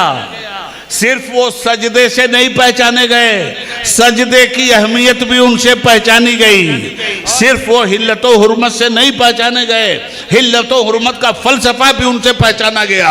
सिर्फ वो इल्म से नहीं पहचाने गए, इल्म भी उनसे पहचाना गया। सिर्फ वो किरदार से नहीं पहचाने गए, किरदार भी उनसे पहचाना गया। सिर्फ वो सूफी होने की बुनियाद पर नहीं पहचाने गए, इल्म तसव्वुफ भी उनसे पहचाना गया। सिर्फ कुरान से वो नहीं पहचाने गए, कुरान की खिदमत करके कुरान की भी पहचान उन्होंने दुनिया के सामने रखी। वो कौन सी नेकी है जो गौसुल आजम के दामने करम से आफताब की किरण को शर्माते हुए दुनिया के जुल्म और जहूल के हिसारे जुल्मत में दरख्शंदा महताब व आफताब बनकर न चमक रही हो। सुभान अल्लाह, सुभान अल्लाह। वाह वाह वाह वाह वाह। हर फजीलत के वो जामे हैं नबूवत के सिवा। कैसा बचपन है जी उनका। वो बातें नहीं सुनाऊंगा जो बार बार सुन चुके हो, वो सुनाऊंगा जिसे कम सुना है या सुना ही नहीं है। उनकी हैसियत को करामत से मत पहचानवाओ। डूबी हुई कश्ती थी, निकाल दिया। आज दुनिया कहती सबूत दो, तो एक सबूत देने के लिए तैयार नहीं। मियां आज की पढ़ी लिखी दुनिया है, इसे सबूत चाहिए। बात वो करो जिसके पीछे सबूत मौजूद हो। सिर्फ अकीदत की बोली मत बोलो, अकीदत की बोली में गुलू भी हो सकता है। हकीकत की बोली बोलो, हकीकत की बोली में गुलू नहीं होता और हकीकत की बोली अकीदत से अलग नहीं। वाह वाह वाह। सुनिए गौसुल आजम को। सुभान अल्लाह। सैयदना गौसुल आजम रज़ी अल्लाह ताला अन्हु मादरजाद वली तो थे ही, इसमें कोई शक नहीं। सुनिए एक बात और बताऊं, हमारे मौलाना साहब तकरीर कर रहे थे तो उन्होंने कुछ दिन, कुछ महीने, कुछ गिनवाया था ना आपने, कुछ तारीखें, कुछ नाम वगैरह जी जी। सरकार गौसुल आजम की निस्बत से। एक चीज मैं बता दूं आपको, कुरान करीम में लफ्ज़े वली, लफ्ज़े वलायत और लफ्ज़े औलिया, लफ्ज़े वली, लफ्ज़े वलायत, लफ्ज़े औलिया कितनी बार आया है मालूम है? नहीं मालूम। लफ्ज़े वली, लफ्ज़े औलिया, लफ्ज़े वलायत 30 पारे में 99 बार आया। सुभान अल्लाह, सुभान। कितनी बार? 99। हुजूर गौसुल आजम की उम्र कितनी हुई थी? 99 बरस। ऐसी वलायत है, ऐसे वली हैं, ऐसे औलिया हैं। नारे तकबीर, नारे रिसालत, अज़मते सरकार गौसे आजम, हयाते सरकार गौसे आजम। सुभान अल्लाह, सुभान अल्लाह। गौसुल आजम की हयात को समझिए। वालिद का इंतकाल हो गया था, घर की जिम्मेदारी गौसुल आजम के ऊपर आन पड़ी। खेती बाड़ी थी आपके पास, इन हमाक के साथ खेती बाड़ी कर रहे थे। और जीलानी में आपने जो तालीम हासिल करना था की थी। ये 17 साल की उम्र के अंदर की बात मैं कर रहा हूं। एक दिन खेत जोत रहे थे, कौन? गौसुल आजम। मौलाना साहब भी और पीर साहब भी किसी दिन खेत में चले ना, ये गौस पाक की सुन्नत कब अदा होगी? नियाज मलिदा तो है ठीक, ये मेहनत और मुशक्कत भी तो गौसे पाक की सुन्नत है भाई। हल जोत रहे हैं गौसुल आजम, एक बैक हातिफे गैबी से एक आवाज आई, अब्दुल कादिर तुम्हें इस काम के लिए तो नहीं पैदा किया गया है। डर गए, भाग के आए, मां की आगोश में छुप गए। मां, मैंने ये आवाज सुनी है। मां के लबों पर तबस्सुम खेल गया, इसलिए कि मां वली थी ना। थे तो ये भी मादरजाद वली, मगर अब ये वलायत जो पर्दे खिफा में थी, इसके इजहार का वक्त आया। अब्दुल कादिर, तुम 2-4 एकड़ जमीन जोतने के लिए नहीं पैदा किए गए हो, तुम अकीदे की बंजर जमीन जोतने के लिए पैदा किए गए हो, अमल की बंजर जमीन जोतने के लिए पैदा किए गए हो, इखलाक की बंजर जमीन जोतने के लिए पैदा किए गए हो, इल्म की बंजर जमीन जोतने के लिए पैदा किए गए हो। अब्दुल कादिर फरमाते हैं, मैं डरा हुआ आया और अपनी छत पे चला। तो छत पे जाने के बाद एक आवाज आई, अब्दुल कादिर वो देखो मैदान अरफात में हाजियों का हज देखो। अब्दुल कादिर फरमाते हैं, मेरे रब ने पर्दा हटा दिया और मैं अपने घर की छत से 9वीं जिलहिज्जा को मैदान अरफात में हाजियों को लब्बैक अल्लाहुम्मा लब्बैक कहते हुए सुन रहा था। अल्लाह अकबर, सुभान अल्लाह। तो कुदरत पर्दे तो हटाती है जी, क्या बात। जो वली कामिल हो उसके सामने हमें क्या मालूम, हम आप ये देख रहे हैं कि यहाँ कुछ नहीं है। ये हमारी निगाहों की कसाफत है, जो हमें यहाँ से लेके छत तक कुछ नहीं दिखलाई देता। किसी साहब नजर की नजर से देखो तो मालूम नहीं कितने अवामिल नजर आएंगे। इसकी मिसाल दे दूं, हजरत इमाम आजम अबू हनीफा रज़ी अल्लाह तआला अन्हु फरमाते हैं, मैं कूफा की मस्जिद में दाखिल हुआ तो मैंने देखा कि एक आदमी वजू कर रहा है। मैंने जब उसका वजू देखा तो मैं कांपने लगा, हिलने लगा और मेरी आंखों से आंसू चलने लगे। फरमाया जब वो वजू कर चुका तो मैं उसको ले गया मस्जिद के एक कोने में और उसकी आंखों से भी बेपनाह आंसू चल रहे थे। हजरत ने हाथ पकड़ा और फरमाया, भाई क्या तू थोड़ी देर पहले ज़िना कर रहा था? अल्लाह अकबर। सुनिए, पैरों में गिर गया। कहा, सरकार उस औरत और मेरे दोनों के अलावा किसी तीसरे को ये नहीं मालूम, आपको कैसे मालूम हुआ कि मैं इतना बड़ा गुनाह करके आया हूँ, इसीलिए तो यहाँ रो रहा हूँ। फरमाया, जा तुझे खुशखबरी देता हूँ, मेरा मौला तेरी दुआ और तेरे गुनाह को बख्श चुका है, मेरा मालिक तुझे माफ कर गया है। कहा, हुजूर दलील क्या है? कहा, खुदा की कसम जब तू नदामत के जरिए वजू कर रहा था तो मैं तेरे वजू के पानी से तेरे ज़िना के गुनाह को झड़ते हुए देख रहा हूँ। सुभान अल्लाह, सुभान अल्लाह। ये होती है निगाहे वलायत। तो किसी वली को जब पेश करो दोस्त, तो उसकी उस शान अजमत के साथ पेश करो। हुजूर गौसुल आजम ने 18 साल की उम्र के बाद 8 साल तक मदरसा निजामिया में तालीम हासिल की बगदाद में। पहला अमल डाकुओं के काफिले को लूटने वाला, उलमा से आपने सुना। और उसी माहौल में झूठ का सहारा न लेकर सच्चाई को तश्त-ए-तज़बाम किया था शेख अब्दुल कादिर जिलानी अलैहि रहमत ने। तो पहला सबक राहे खुदा में इल्मे खुदा हासिल करने के लिए गौसुल आजम अपने अमल से ये दे रहे हैं कि सिद्क़े मकाल, हमेशा सच बोलना। और उस सच की बरकत भी देखी गई। डाकू रोने लगे। अहमद डाकू सरदार था, हाथ पे तौबा किया, बैत किया, कहा जब ये बच्चा अपने खुदा से इतना डरता है और अपनी माँ का हुक्म नहीं टालता, हमने तो बेपनाह हुक्म टाला है, मैं वाक़या नहीं बयान कर रहा हूँ। और उसके बाद उसने बैत कर लिया। आज जिसको देखो सिलसिले कादरिया में बैत हुआ तो नाम के आगे कादरी लग गया। लगाता है कि नहीं लगाता है?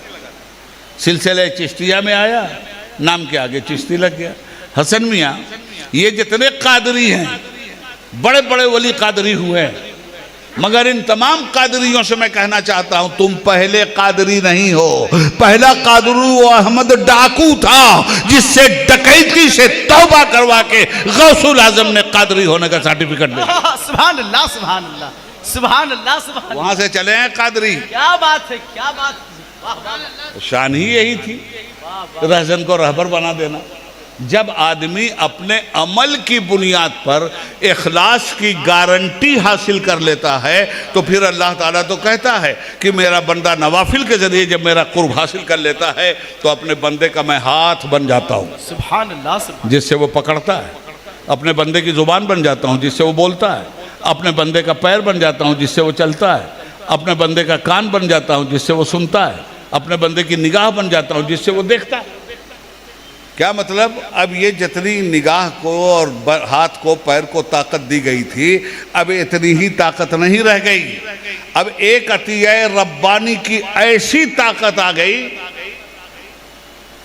कि जरा संभल के फकीरों पे तबसरा करना।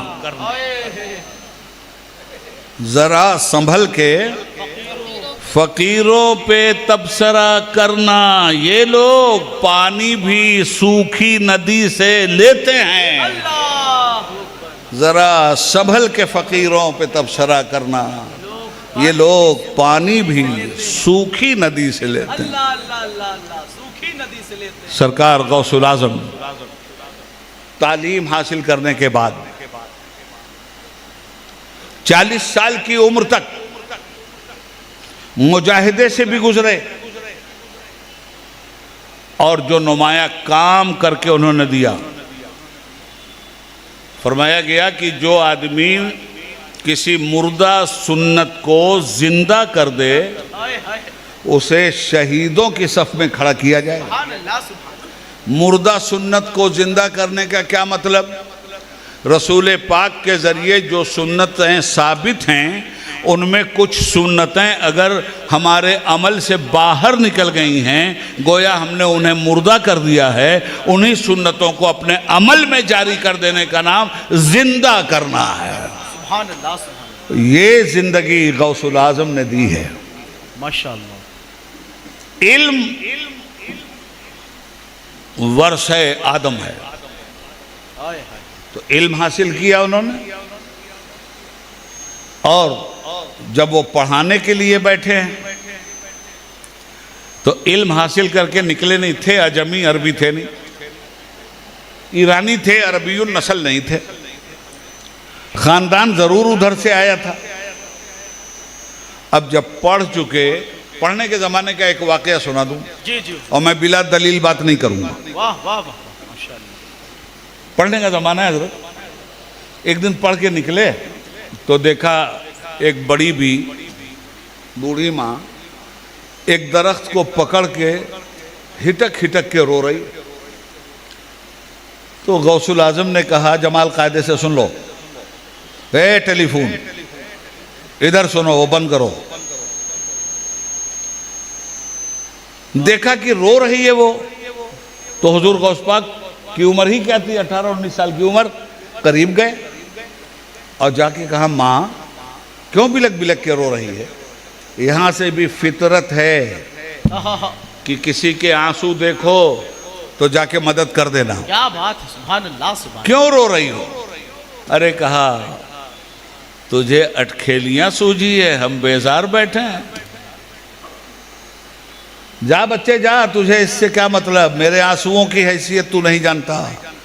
मेरे आंसुओं के पीछे क्या दर्द है वो तेरे जैसे बच्चों को नहीं मालूम। कहा माँ मैं तो बिला तेरे आंसुओं की हकीकत जाने हुए यहाँ से नहीं हिलूंगा। बता मामला क्या है?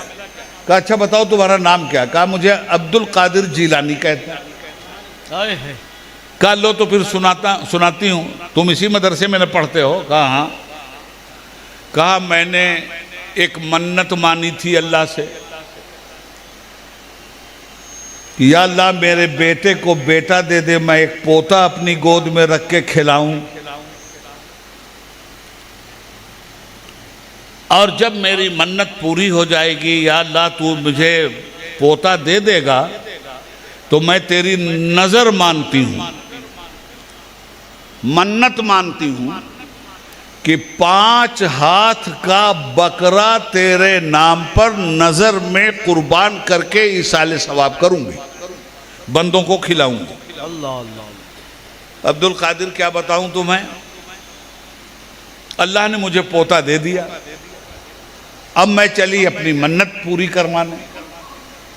मार्केट में गई तो 2.5 हाथ से बड़े बकरे मिल नहीं रहे थे। मैंने 5 हाथ के बकरे की मन्नत मानी थी। मैंने कहा अब क्या करूं? तो चलो उलमा से पूछूं, फतवा लूं। और याद रखना, बड़ी तल्ख बात कह रहा हूं, हर दौर में फतवे बिके हैं और आज भी फतवे बिक रहे हैं। यजीद जैसे नाबकार ने भी अपने नाबकार मुफ्तियों से इमाम हुसैन के कत्ल का फतवा लेके इमाम हुसैन को शहीद करवाया था। ये फतवों के दल्लाल, ये कुरान के ताजिर मज़ारे शहे अंबिया बेच डालें। हर दौर में फतवे बिके हैं।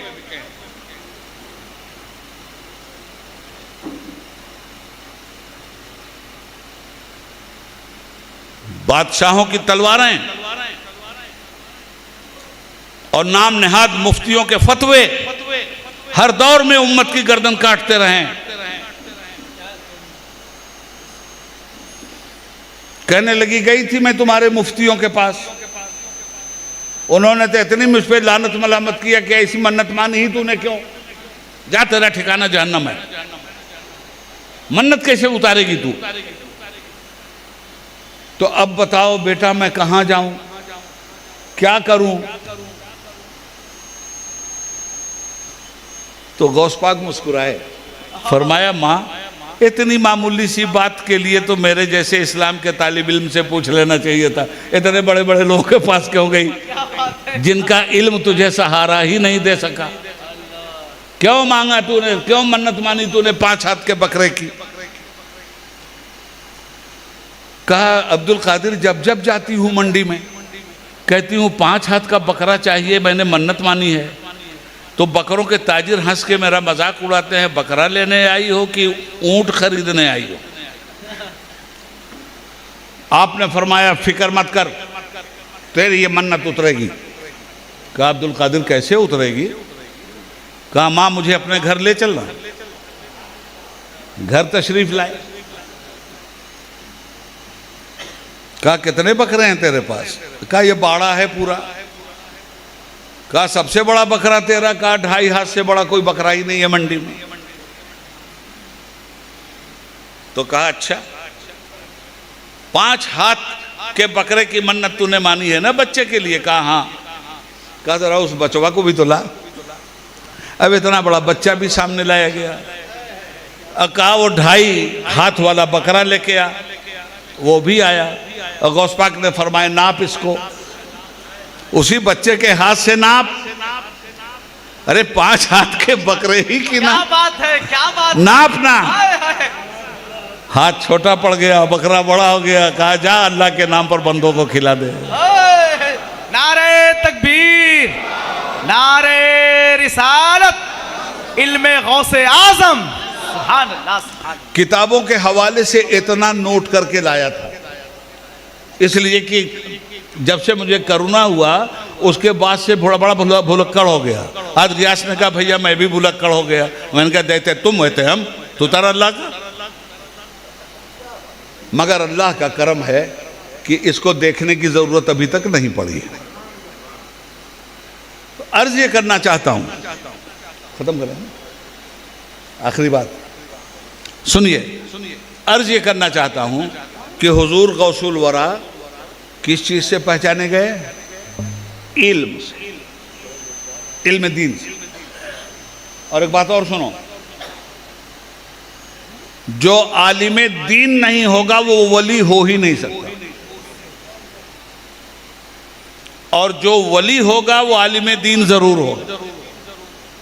अब आप मुझसे सवाल करो कि सैकड़ों और हजारों ऐसे औलिया अल्लाह साबित हैं जिन्होंने किसी मदरसे में नहीं पढ़ा, तो किसी मदरसे में नहीं पढ़ा और इल्म का कोई दूसरा जरिया उनके पास हो तब। तो सुनिए जनाब, इल्म की दो मारूफ किस्में हैं। हुजूर हाफिज़ मिल्लत रहमतुल्लाह ताला अलैह के दामने करम के गर्दो गुबार पाकर उस छींटे की बरकत से उनका गुलाम उबैदुल्लाह आज़मी आपसे अर्ज कर रहा है। अल्लाह अल्लाह अल्लाह। सुनिए, इल्म की दो मारूफ किस्में हैं। एक को कहते हैं इल्म कसबी और दूसरे को कहते हैं इल्म वहबी। मेहनत से जो इल्म हासिल किया जाए इसका नाम है इल्म कसबी, और बगैर मेहनत के अल्लाह अपने फजल ही से सारे इल्म दे दे उसे कहते हैं इल्म वहबी। तो औलिया दो तरह के हैं, कुछ औलिया इल्म कसबी के जरिए वलायत तक पहुंचे हैं और कुछ औलिया इल्म वहबी की बुनियाद पर अपनी मंजिल तक पहुंचे हैं। सुभान अल्लाह। और सुनिए, एक मुहद्दिस साहब जो इल्म कसबी के माहिर थे, हदीस शरीफ पढ़ा रहे, उनके दरसो तदरीस के दौर में ही एक मजलूम घुस गया उनके मदरसे में। मजलूम घुस गया, घुसने के बाद बड़बड़ाने लगा। तो उन्होंने कहा कि भाई तू हमको परेशान मत कर, हम इल्म हदीस पढ़ा रहे हैं। तो उस मजजूब वली ने कहा कि पढ़ा रहा है तो पढ़ा, रोका किसने के, मगर झूठी हदीस मत पढ़ा। क्या कहा? झूठी हदीस मत पढ़ा, हदीस जरूर पढ़ा मगर सच्ची। कहा तू आलिम की मैं, कहा होगा तू आलिम। ये जो कह रहा है ना काला काला रसूलुल्लाह सल्लल्लाहु अलैहि वसल्लम, ये फर्जी हदीस तू पढ़ा रहा है, बहुत हदीसें गढ़ी गई हैं। अब वो परेशान किए जाहिल आदमी, ये भागा हुआ पगलवा आ गया यहाँ और पीछे मैं मुहद्दिस हूं। कहा तू होगा मुहद्दिस, हदीस गलत पढ़ रहा है। कहा मेरे पास ये दलील है। कहा तेरे पास दलील है तो मेरे पास भी दलील है।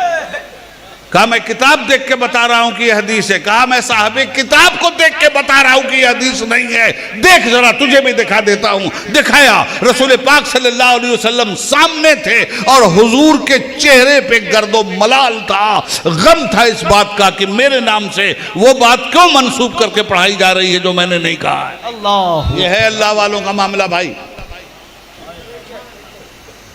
ये प्याम दे गई है मुझे बादे सुबह गाही कि खुदा के आरिफों का है मकाम बादशाही। ये बादशाह लोग हैं। सरकार गौसुल आजम ने पढ़ने के बाद पढ़ाना शुरू।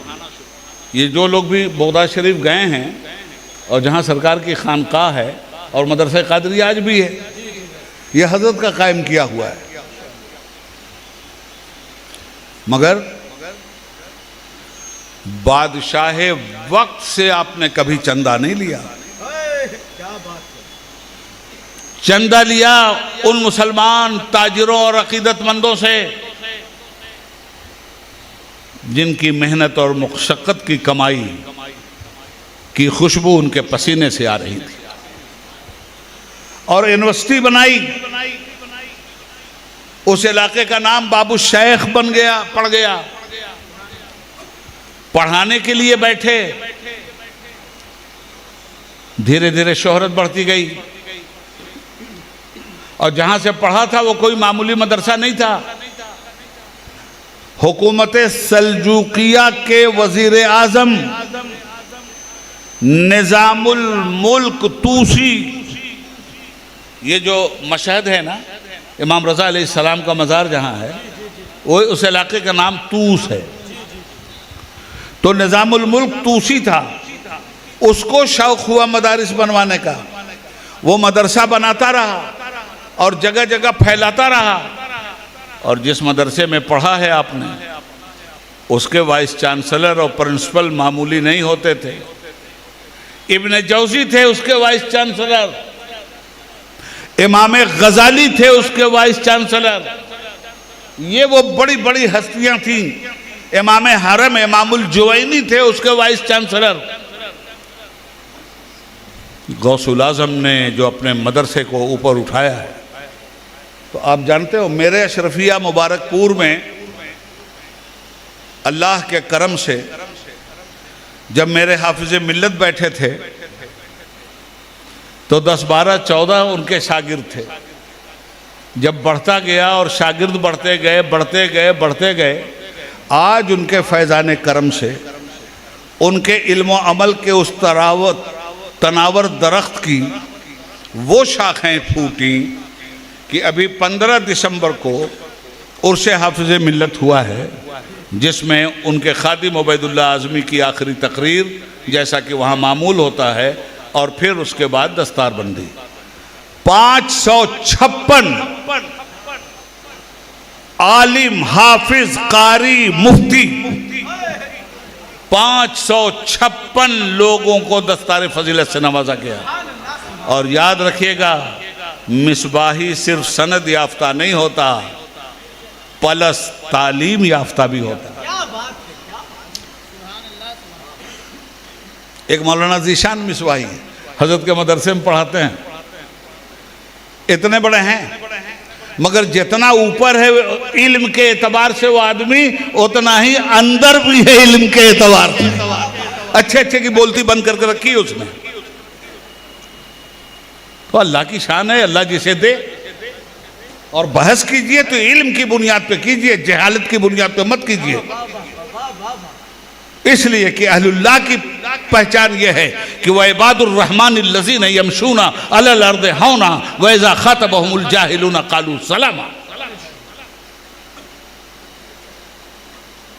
वो तो हमेशा नीची नजर करके चलते हैं, और जब उनसे कोई उलझता है तो उसको सलाम करके आगे गुजर जाते हैं। भैया वक्त मत बर्बाद कर, मुझे दीन का काम करना।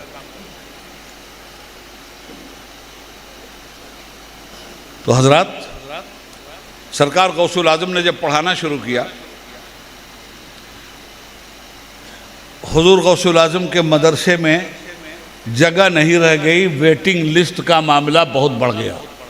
और गौसुल आज़म के सदक़े में हमारे अशरफिया में भी वही होता है। मुबारकपुर में 1000 बच्चों को अगर लेना है तो 3-4 हज़ार बच्चे आते हैं, लें कहाँ से उनको? और तालीम का मामला ये कि हमारे शेखुल हदीस थे मदरसे के खैरुल अस्किया मौलाना मोहम्मद अहमद मिसबाही साहब। मेयार का मामला ये कि उनका बेटा दूसरे मदरसे से टॉप करके आया, अशरफिया में टेस्ट दिया। कहीं से भी आप पढ़ के आइए, अशरफिया में टेस्ट देना होगा, टेस्ट में कामयाब हुए तो ही लिया जाए। शेखुल हदीस का बेटा टेस्ट में कामयाब नहीं हुआ तो इत्तलान अर्ज है कि शेखुल हदीस के बेटे का भी एडमिशन नहीं हुआ अशरफिया में, उन्हें फिर 1 साल जाके बाहर पढ़ना पड़ा। तो एक मेयार रखा है हमने। हम नहीं चाहते कि इल्म के नाम पे गधे पैदा हों।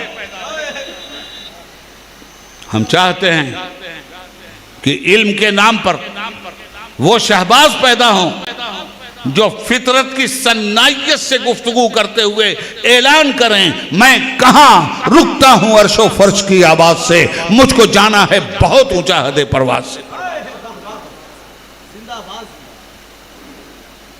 अल्लाह का करम है कि आज पूरे हिंदुस्तान में जहां जहां भी अहले सुन्नत व जमात के मदारिस हैं,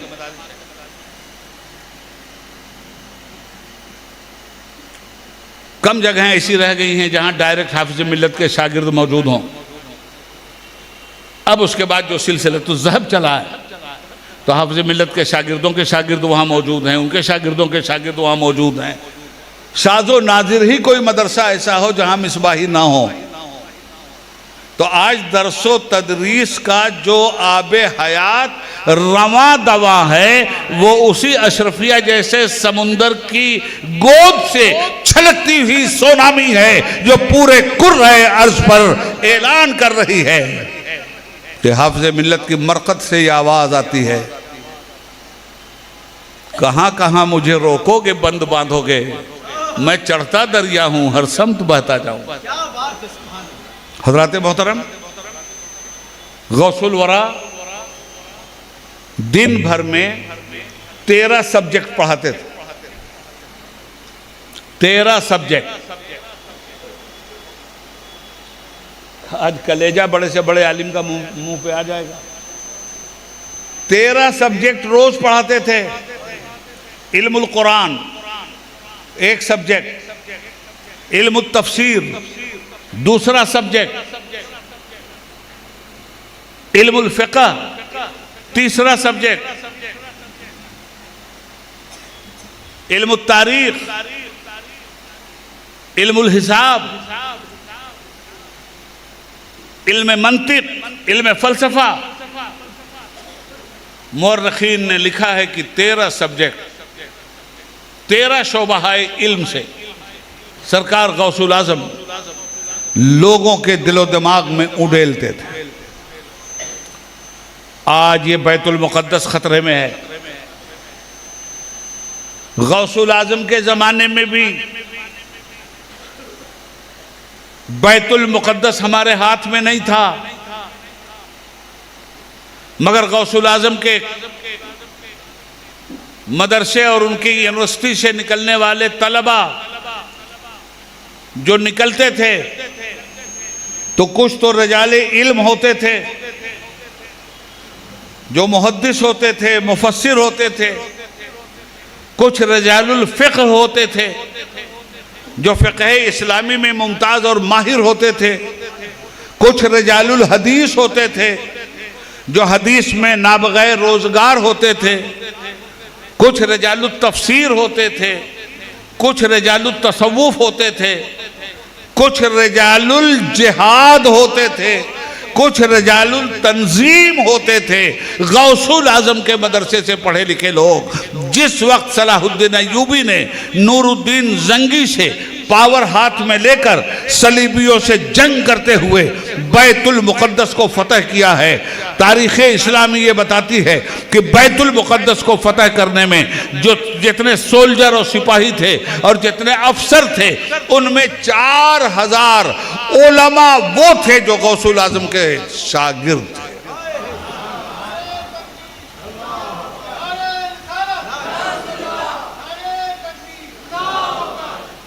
3000 उलमा और फजला की दस्तार होती थी साल में। तकरीर नहीं करते थे, हिचकिचाते थे। कुछ लोग होते हैं ना, इल्म बहुत ज़्यादा, ज़ुबान नहीं खुलती। तो फिर आपने सुना कि सरकार दो आलम सल्लल्लाहु अलैहि वसल्लम ने हुक्म फरमाया तुम्हें बोलना है, और बोल नहीं रहे हो।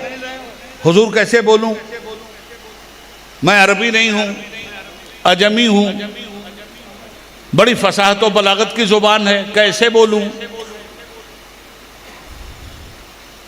मशीयत कर रही थी ऐसे ही बोल जैसे अली बोले थे, ऐसे ही देख जैसे तेरे बाप अली ने देखा था। उनकी भी आशोबे चश्म थी। मुस्तफ़ा ने अपना लुआबे दहन लगाया तो देखने लगे। वही लुआबे दहन अब्दुल कादिर मैं तेरे मुंह में डालता हूं, तू भी बोलेगा। और जो बोलने पे उतरे हैं दोस्त ना, तो हम तो ये सहारा लेके बोल रहे हैं 1000 आदमी तक आवाज़ पहुंचाने के लिए। वो जब बोलते थे तारीख बताती, ऑथेंटिक तारीख बता रहा हूं, अफसाना नहीं। 70 हज़ार का मजमा गौसे आजम की तकरीरों में होता था। और उनके बेटे सैयदना अब्दुल रज़्ज़ाक़ रज़ी अल्लाह ताला अन्हु फरमाते हैं कि मेरे बाबा जब तकरीर करते थे तो रोज़ का आलम में ये देखता था कि जब तकरीर जलसा ख़त्म होता था तो 2-4 जनाजे भी वहाँ से उठते थे। अल्लाह अकबर।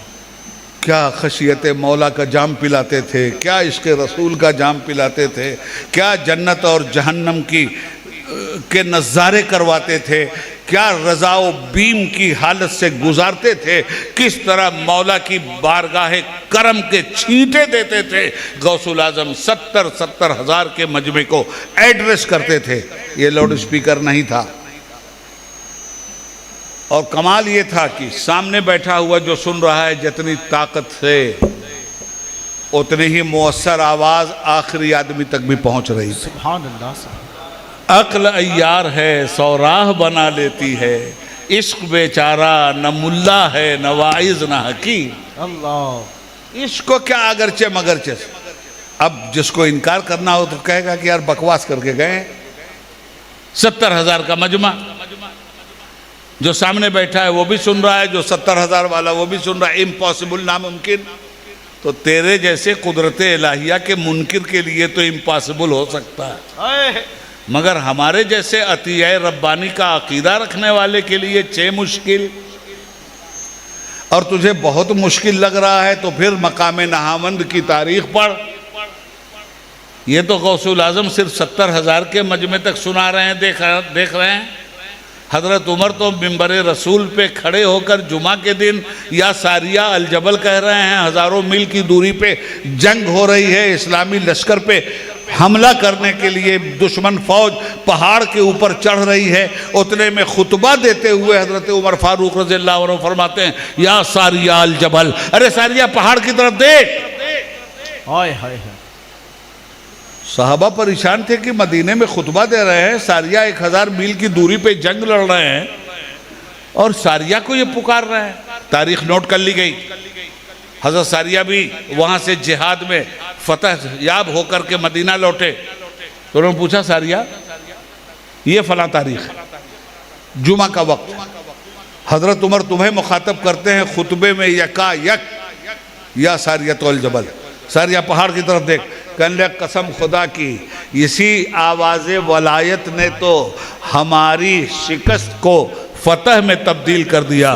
खुदा की कसम, हजरत उमर की आवाज़ मेरे कानों से टकराई, सारिया पहाड़ की तरफ देख। अब मैंने देखा दुश्मन को, फौरन अपनी फौज को तैयार कर लिया। अगर हजरत उमर की आवाज़ मेरे कानों से नहीं टकराती, देखो जी आवाज़ भी पहुंच रही है और निगाह वलायत भी देखो। सुभान अल्लाह। सुभान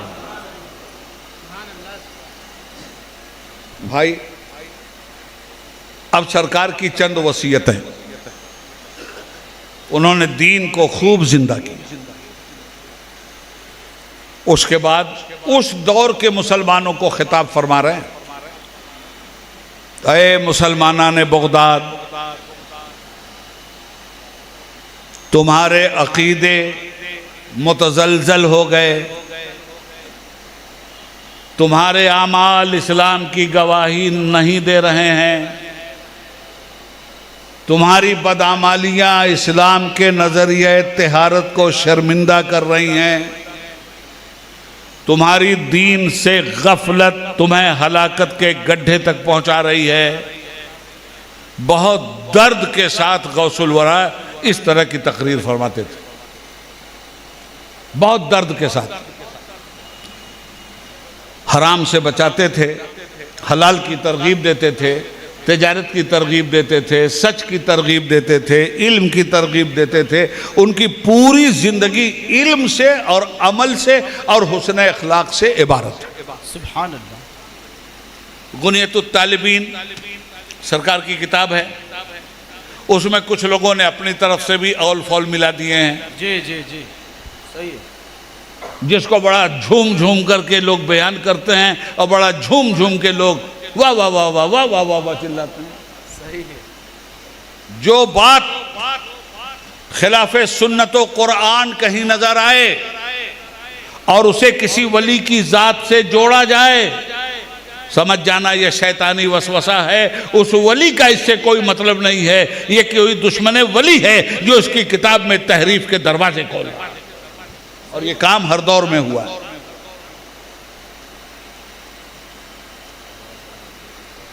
माशाअल्लाह यह कौम गौसुल आज़म से मोहब्बत करने वाली कौम है और 11वीं के महीने में तो वो मोहब्बत खूब दिखलाई देती है।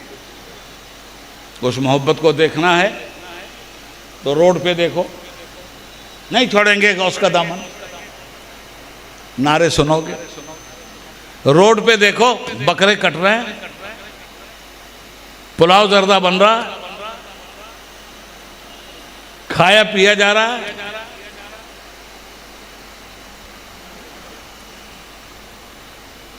नमाज का वक्त है उसकी परवाह नहीं,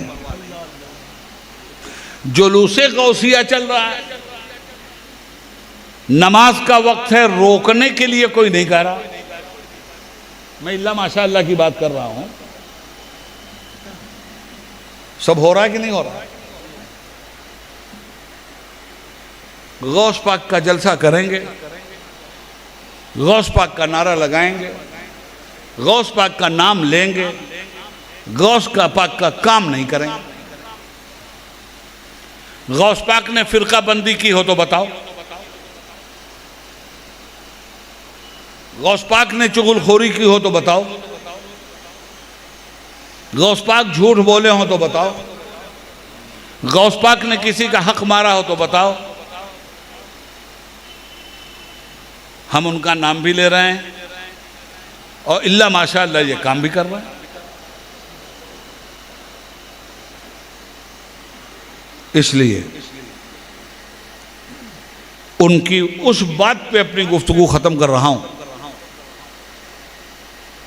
और आपको भी महमेज कर रहा हूं और आपसे एक सवाल करूंगा, आखिरी बात। ये 11वीं किसकी? आप कहेंगे सैयदना शेख अब्दुल कादिर जिलानी की। ये न्याज किसकी? सैयदना अब्दुल कादिर जिलानी की। तो मैं एक बात आपसे पूछूं, नाम उनका क्या है? आप कहेंगे अब्दुल कादिर। मैं पूछूंगा अब्दुल कादिर का मतलब क्या है? तो आप कहेंगे कादिर का बंदा। मैं पूछूंगा कादिर किसको कहते? तो आप कहोगे अल्लाह ताला को। तो नाम उनका क्या है? अब्दुल कादिर, कादिर का बंदा। अब मैं पूछता हूं नियाज किसकी? अब्दुल कादिर की। और नमाज किसकी? नियाज अब्दुल कादिर की, नमाज कादिर की। तो उबैदुल्लाह से मत सुनो, उन्हीं अब्दुल कादिर रज़ी अल्लाह अन्हु से सुनो। वो कहते हैं लोगों याद रखना, जो कादिर का वफादार नहीं वो अब्दुल कादिर का वफादार नहीं। अल्लाह अल्लाह अल्लाह, हाय हाय हाय, क्या बात। परवरदिगार सही मानों में उनकी हयात को समझने की हमें तौफीक दे और उनकी तालीमात पे अमल करने की हमें तौफीक दे और हमारी ज़िंदगी में लाशऊरी तौर पर जो भी कुफ्र हुआ हो, शिर्क हुआ हो, बिदअत हुई हो, खुराफात हुआ हो, कबीरा हुआ हो, सगीरा हुआ हो, किसी तरह का कोई गुनाह, ऐ अल्लाह हम तेरी बारगाह में अर्ज गुजार हैं कि जो कुछ भी हमने तेरे बंदों से अर्ज किया है इसमें जो हक है वो तेरी तरफ से आता है और इसमें अगर कोई गलती हुई हो तो या अल्लाह वो मेरी कम इल्मी का कसूर है। इसलिए तेरे बंदों को गवाह बनाकर हमेशा की तरह आज भी ये कहते हुए इस जलसे से रुखसत हो रहा हूँ कि अल्लाह मैं तेरे बंदों को गवाह बनाकर अपनी हर तरह की खताओं से, गुनाहों से तौबा करता हूँ ताकि क़यामत की पुरशिश से रसूल पाक के सामने शर्मिंदगी ना हो और क़यामत की कोशिश से हम लोग बच जाएं। हम सभी को ये दुआ करनी चाहिए। खूब की शहर चमन फूल चुने शाद रहे, बागबां जाता हूँ गुलशन तेरा आबाद रहे। वस्सलामु अला मन इत्तबल हुदा। खुदा हाफिज़।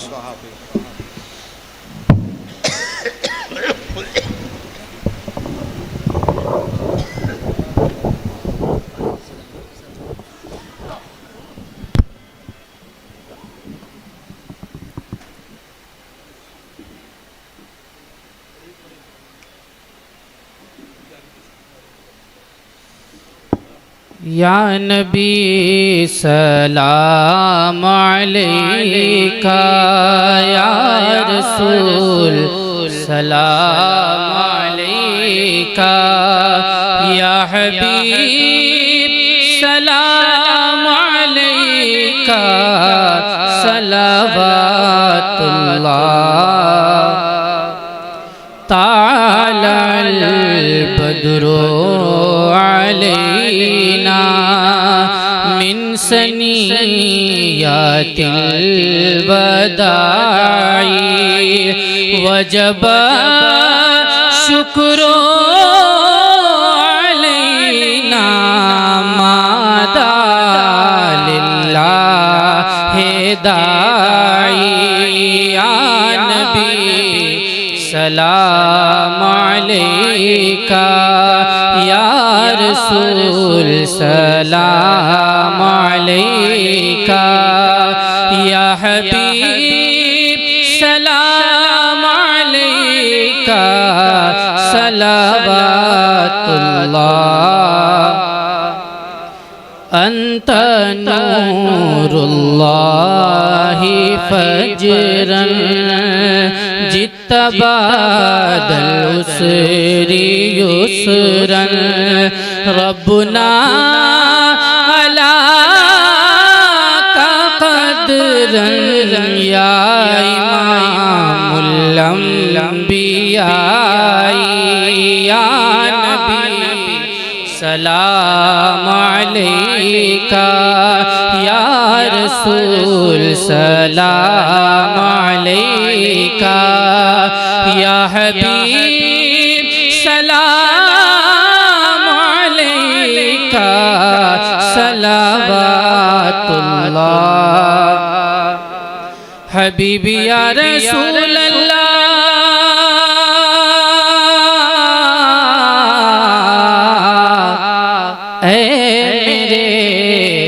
मौला के प्यारे नूर की आँखों के तारे, अब किसे सैयद पुकारे, तुम हमारे हम तुम्हारे। या सलाम अलैका, या रसूल सलाम अलैका, या हबीब सलाम अलैका, सलावतुल्लाह। ऐ खुदा के हाजिरो नाज़िर रसूल, ये सलामे आशिकां कीजिए कबूल।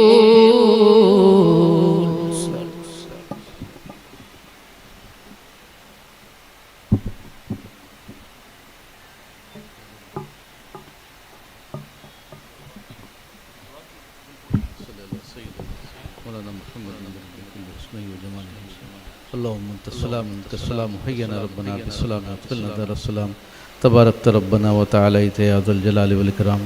अल्लाहुम्मा रब्बना आतिना फ़िद दुनिया हसनतन व फ़िल आखिरति हसनतन व क़िना अज़ाबन्नार। अल्लाहुम्मा रब्बना इग़फ़िर ली व लिवालिदैया व लिल मुअमिनीना यौम यक़ूमुल हिसाब। अल्लाहुम्मा रब्बना ज़लमना अनफुसना व इल्लम तग़फ़िर लना व तरहमना लनकूनन्ना मिनल ख़ासिरीन। आमीन। अल्लाहुम्मा इन्नी ज़लमतु नफ़्सी ज़ुल्मन कसीरन व ला यग़फ़िरु ज़ुनूब इल्ला अंता फ़ग़फ़िर ली मग़फ़िरतम मिन इंदिक वरहमनी इन्नका अंतल गफ़ूरुर रहीम वअफ़ु अन्ना वग़फ़िर लना वरहमना अंत मौलाना फ़ंसुरना अलल क़ौमिल काफ़िरीन अंत मौलाना फ़ंसुरना अलल क़ौमिल काफ़िरीन अंत मौलाना फ़ंसुरना अलल क़ौमिल काफ़िरीन फ़सहिल या इलाही कुल्ल साबिम बिहुर्मत सय्यिदिल अबरार सहिल क़ाल अल्लाहु तआला फ़ी शान हबीबिही इन्नल्लाह व मलाइकतहु युसल्लूना अलन नबी या अय्युहल्लज़ीना आमनू सल्लू अलैहि व सल्लिमू तस्लीमा अल्लाहुम्मा सल्लि अला सय्यिदिना मौलाना मुहम्मद व अला आलि सय्यिदिना मौलाना मुहम्मद व बारिक सल्लिम सलातु व सलामुन अलैका या रसूलल्लाह सल्लल्लाहु तआला अलैहि वसल्लम सुब्हान रब्बिका रब्बिल इज़्ज़ति अम्मा यसिफून व सलामुन अलल मुरसलीन वल्हम्दुलिल्लाहि रब्बिल आलमीन। हज़रात, गुलपोशी का एहतमाम भी आप हज़रात 2 मिनट के लिए बग़ैर किसी ताख़ीर के मियाँ हुज़ूर की गुलपोशी जो है हो रही माशाअल्लाह।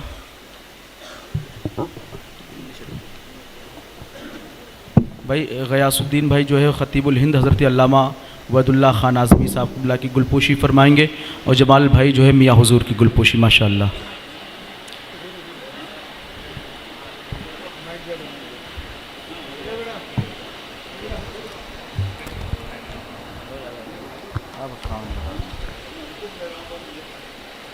नारे तकबीर, नारे रिसालत, पैगाम सरकार गौसे आज़म, ग़ुलामाने सरकार गौसे आज़म, उलमाए अहले सुन्नत, हुज़ूर ख़तीबुल हिंद मियाँ हुज़ूर सुभान